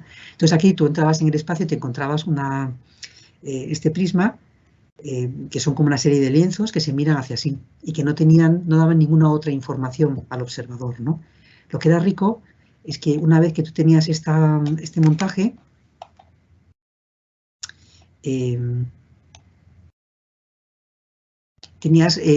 pronto se ponía una mesa con distintas pinturas y estos aparatos que también medían la actividad cerebral, ¿no? Entonces tú hacías pasar a la persona que eligiera una serie de pinturas antes de ponerle ningún aparato, entonces tú ibas metiendo las pinturas que te decía dentro de un globo, ¿no? Luego le ponías a la persona este tipo de... Este es lo que ha elegido, el paquete de colores que ha elegido este autor para meter para pintar de alguna manera el habitáculo que os he mostrado al principio, ¿no? Entonces, una vez que ya tenía lleno este globo de pinturas, le ponías este aparato que medía su actividad cerebral y le ponías en una situación musical y dependiendo de cómo se comportara su actividad cerebral, lo que hacía era mover una aguja contra el globo, o sea, metía el globo, perdón, en este habitáculo y hacías como si fuera una aguja que lo podía pinchar, ¿no? Entonces tenía que concentrarse mucho para de alguna manera explotar este globo, ¿no? Bueno, esta es la actividad de la persona y esto es visto desde arriba el habitáculo y había un momento que este globo explotaba y lo que hacía era de alguna manera pintar las paredes de esta manera. Luego tú abrías lo que es el prisma y esta era la obra artística de este autor, ¿no? Bueno, perdonad que no lo he contado con mucha precisión, ¿no? Esta es, bueno, podría ser una persona, una especie de sombrero, ¿no? De sombrero gafa, ¿no? Que deforma la cara y que está continuamente midiendo la actividad del movimiento, ¿no? O esta manera que tiene Stellark de cambiar o de hacer prótesis a su cuerpo para de pronto establecer nuevas relaciones de comunicación, ¿no? De pronto hablar al brazo, ¿no? O susurrarle. O está Marceli Antúnez, que crea estas obras Epizó, que son colaborativas con el público, ¿no? Están llenas de sensores que están aplicadas al cuerpo y que de alguna manera es el público el que controla, ¿vale? Él da el poder a que el público de alguna manera modifique su cuerpo, ¿no? Entonces, dependiendo del público qué es lo que quiere hacer con su cuerpo, pues va moviéndole la nariz, la oreja, las nalgas, etcétera, ¿no? Y él está durante un tiempo pues sometido a este ritmo del público, ¿no? O esta persona que se mete un sensor óptico y que capta las fotografías, hace fotografías de la realidad a través de la apertura de su boca, ¿no? Ya no mira por el ojo, sino que mira por la boca, ¿no? Entonces, lo que está aquí abajo es qué fotografías al abrir su boca está tomando, ¿no? Esta forma también de implantar cosas artificiales en lo real, ¿no? Esta mirada artificial totalmente, ¿no? Y me gusta esta foto porque es una manera de ver que en realidad todo son cómo miramos, ¿no? Es una pregunta de la mirada, dependiendo de qué nos pongamos delante, Cuando no tenemos nada, tenemos el filtro personal, ¿no? Que no lo vemos, porque culturalmente lo hemos asumido como algo de nuestra propia personalidad o nuestra propia identidad y nos es difícil, a no ser que haya alguien que nos quiera mucho y que nos haga verlo, pero nos es difícil percibirlo, ¿no? Pero este tipo de gafas de pronto nos hace ver que verdaderamente sí que tenemos visiones distintas, ¿no? Y que hay muchas formas de mirar la realidad. Y que de pronto el mirar inclinado, mirar hacia arriba, mirar con una lupa, mirar con lejanía, mirar con cercanía, etcétera, pues nos cambia nuestra percepción de la realidad. Nos trae a tierra de alguna manera esto que nos pasa diariamente, pero que muchas veces nos cuesta admitir, ¿no? Bueno, este tipo de manejador a través de la lengua, veis que es como si fuera, tiene 4 direcciones, arriba, abajo, ¿no? Y el centro, y entonces dependiendo de cómo muevas la cabeza y cómo muevas la lengua, pues, perdón, qué parte de la lengua actives, pues bueno, se va moviendo también, es un activador de movimiento, ¿no? Bueno, otra forma de crear un brazo protésico que se mueva simultáneamente al tuyo. Esta forma de duplicar la mirada, ¿vale? Es, miramos con un ojo artificial lo que tenemos a la espalda, ¿no? Y es el que se convierte en nuestra forma de mirar, o miramos simultáneamente adelante y atrás, ¿no? Esto es lo que nos gustaría muchas veces ver, ¿no? Bueno, esta forma de mirar también, de meternos lentes de contacto que tengan una información. Ayer mirábamos algunas que tenían, el primer día, perdón, que medían el nivel de glucosa en sangre, pero hay otras muchas lentes que también son capaces de tener otros circuitos que miden otras cosas, ¿no? Con esta forma de conectar el cerebro y la luz, o de medir qué es lo que viene si me estimula el ritmo cardíaco, puede cambiar la luz y entonces cambia mi estado de ánimo. Pues nos podemos montar historias muy bonitas ahí, ¿no? Esta forma de también modificar nuestro contexto a través de estos LEDs, ¿no? A través de la música, etcétera, ¿no? Que puedan variar, ¿no? Bueno, esto es un poco lo que he preparado. Espero que haya sido, como siempre, me voy un poco de tiempo, pero dejo de compartir pantalla. Creo que estoy aquí. Perfecto, aquí estamos, ¿no? Pero tengo ejemplos de lo que salieron en algunas de las experiencias que hemos hecho, sobre todo las de Eye Tracker, pero bueno, yo creo que se ha entendido un poco para qué pueden servir y cómo es la forma de tomar datos, ¿no? Pues muchas gracias por haberme acompañado, ¿no? Hasta aquí. Estoy abierta a cualquier pregunta, a todo lo que queráis, ¿no? Bueno, María, muchas gracias. Muchas gracias. Pues te reitero el agradecimiento que te di al inicio de esta última sesión. Pues creo que indudablemente los 3 temas que hemos abordado durante esta semana, pues como decía yo al principio de la cátedra, pues no solamente representan muy bien y caracterizan muy bien pues los intereses que tenemos como facultad, sino que también pues abarcan muchas posibilidades y permiten una mirada desde muchas perspectivas disciplinares, y creo que pues es lo que ha sucedido a lo largo de estos 3 encuentros. Tengo una pregunta aquí en el chat que te la voy a leer, que nos hace uno de nuestros asistentes. Dice lo siguiente, dice: ¿qué sugerencias nos puedes hacer o conoces que podamos indagar sobre los biosensores que se vienen implantando algunas personas que se consideran los primeros cyborg, como sucede en el caso de Neil Harbison con su implante de cámara para reconocer los colores como traducción a su condición de ver en blanco y negro, y que se estudian hoy como transhumanismos? Esa es la pregunta que nos dejan acá. Sí, claro, es un tema que yo también tengo la misma pregunta. Que me parece fascinante. O sea, todo este tema me ha llevado al transhumanismo también, ¿no? Me ha llevado, porque es un tema que de alguna manera tiene que ver con el planteamiento de la mente y el cuerpo, ¿no? De volverlo a repensar, ¿no? ¿Cuál es esta relación, ¿no?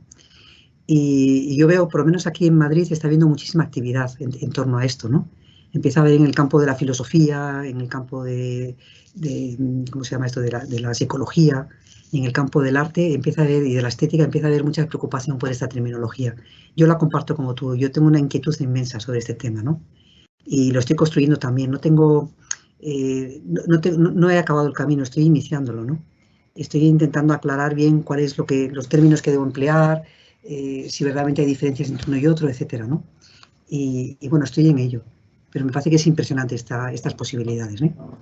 Sí, He hecho muchos porque cursos, sí, he hecho ajá, cursos, por ejemplo, con psicólogos que tienen que ver, pues, también no solo con eso, sino con temas de la ética, ¿no? Porque, claro, este tema del transhumanismo nos lleva al tema de la ética, ¿no?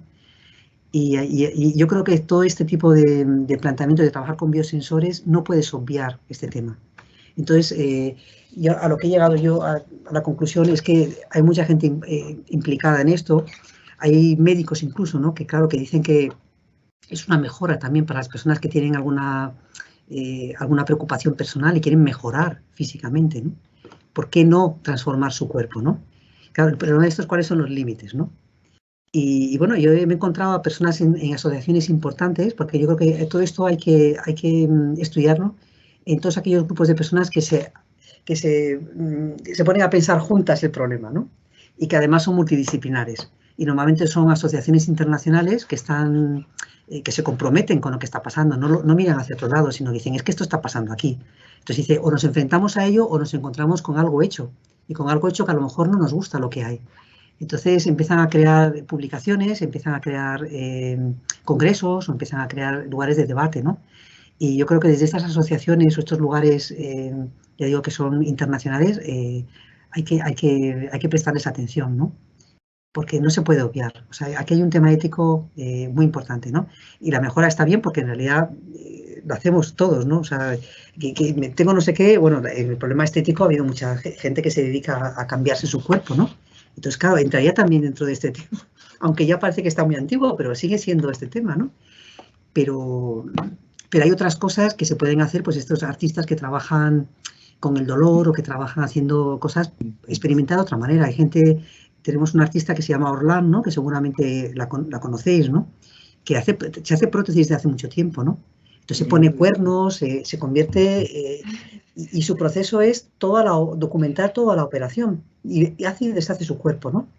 Entonces, cuando empezó ella a hacerlo, esta palabra yo creo que no existía. Entonces, es un trabajo de cuerpo, pero no sé, se va reflexionando sobre ello. Me parece que es un tema troncal y estoy súper interesada en este tipo de diálogo. sí, Muchas gracias por la indudablemente pregunta. Porque sí, es una pregunta bien compleja porque como tú dices, pues abarca también el tema de la ética y de la bioética, ¿no? Y, sí, y pues hay unos límites ahí bastante complejos. Si de pronto este tipo de cosas se abordan, por ejemplo, desde una parte meramente, si se quiere, cosmética, por ejemplo, o si efectivamente tiene un impacto, como en la pregunta que nos hacen, pues ya directamente dentro de algún cambio en una condición física. Y ahí pues seguramente pues también aparecerán en todos los temas de las prótesis y bueno, todo este tipo de cosas y pues definitivamente el marco de referencia estaría más dentro del terreno de la ética, ¿no? sí. Y yo, este tema también me gustaría, por ejemplo, yo he estado en congresos, he estado formándome también, ¿no? En empresas que trabajan con el biofeedback, ¿no? Es que por eso he mantenido el término, ¿no? Entonces, a mí me llamó la atención porque a estos congresos asisten profesionales de muchos tipos, ¿no? Y eso a mí es lo que me parece que es fantástico, ¿no? Te encuentras con psiquiatras, te encuentras con gente, con médicos, con gente que hace rehabilitación y que están interesados en estas herramientas, ¿no? O sea, que nos llama la atención a personas muy distintas, ¿no? Entonces, hay países de Europa que está prohibido de alguna manera utilizarlas dentro del campo de la medicina, porque por este miedo a intervenir y cambiar de alguna manera la identidad de la persona. O sea, tú le das el poder a otro para que de pronto a través del cerebro o a través de algún entrenamiento te cambie tu manera de ser, ¿no? Entonces esto es peligroso. Entonces hay gente que lo está haciendo desde fuera, ¿no? Dice, hay médicos que dicen, es que yo no lo podemos hacer desde la sanidad pública, lo podemos hacer desde la privada, pero desde la pública no. Entonces, esto a mí me llamaba la atención, ¿no? Cuando lo nombraban, ¿no? Y luego, claro, empiezas a tenerlo y a mí me interesa, desde el punto que cojo los datos, de una forma quizás más superficial o desde un punto de partida de que mi poética, de alguna manera, parta del hombre, pero desde aquellas zonas en las que es difícil, a las que es difícil acceder, ¿no? Porque las tenemos muy, muy tapadas, ¿no? Entonces, creo que es tener una información poética también de esas personas, ¿no? Una información que a mí no me gusta obviar, ¿no? Pero sí que creo que cuando te pones con este tipo de entrenamientos, yo tengo ahí mis límites también. O sea, yo no sabría, recuerdo hablando con una persona que trabaja con gente parapléjica, yo le decía que me gustaría hacer algún trabajo, algún proyecto con ellos, ¿no? Entonces le decía, yo estoy situada en este tipo, en buscar cómo integrar a estas personas, porque digo, ese tipo de resguardo de lugares no accesibles lo tenemos todo, da igual como estés. Digo, lo tenemos todo y yo desde ahí es donde quiero trabajar, de esa medida que es común, no desde la diferencia. Digo, porque claro, yo desde la diferencia tengo problemas también, o sea, no lo manejo porque no estoy formada lo suficiente. Si para un médico es complicado o para un psiquiatra es complicado, yo que no me dedico a eso, tendría muchos problemas en tocar determinadas cosas. Digo, a ver si hago algo que no debo, ¿no? Entre comillas lo de no debo, ¿no? Pero tengo límites ahí, ¿no? Sí, sí, sí, por supuesto que sí. Bueno, María, muchísimas gracias nuevamente por habernos acompañado, por creo que esta última charla, este último tema de los biosensores y de todas esas aplicaciones que hemos visto en diferentes terrenos, pues es un excelente cierre para todos los temas que hemos abordado a lo largo de toda la semana y pues te agradezco muchísimo tu generosidad, tu amabilidad y pues como lo hemos comentado antes del inicio de estas sesiones, pues ojalá que tengamos la oportunidad de encontrarnos físicamente, presencialmente y pues llevar adelante otros proyectos que pues nos puedan aportar muchísimo como ha sucedido a lo largo de esta semana. Entonces, pues mil gracias y pues te deseo un feliz amanecer. Muy bien, y también, mi pues, gratitud. Sí, mi gratitud también para vosotros, porque he estado también muy a gusto con todos vosotros y muchas gracias por invitarme y por permitirme que esto suceda aquí, ¿no? Que me parece que siempre es muy rico, el intercambiar con otros me parece que es riquísimo, ¿no? Desde luego que sí, ha sido una gran experiencia y también para quienes nos acompañaron hasta acá también un saludo muy especial. No olviden hacer el registro de su asistencia dentro del el chat de la reunión. Y, perdóname, aquí llegó una pregunta. Voy a lanzarte la última pregunta antes de ya dejarte ir a descansar. No la había visto, la tenemos aquí en el chat.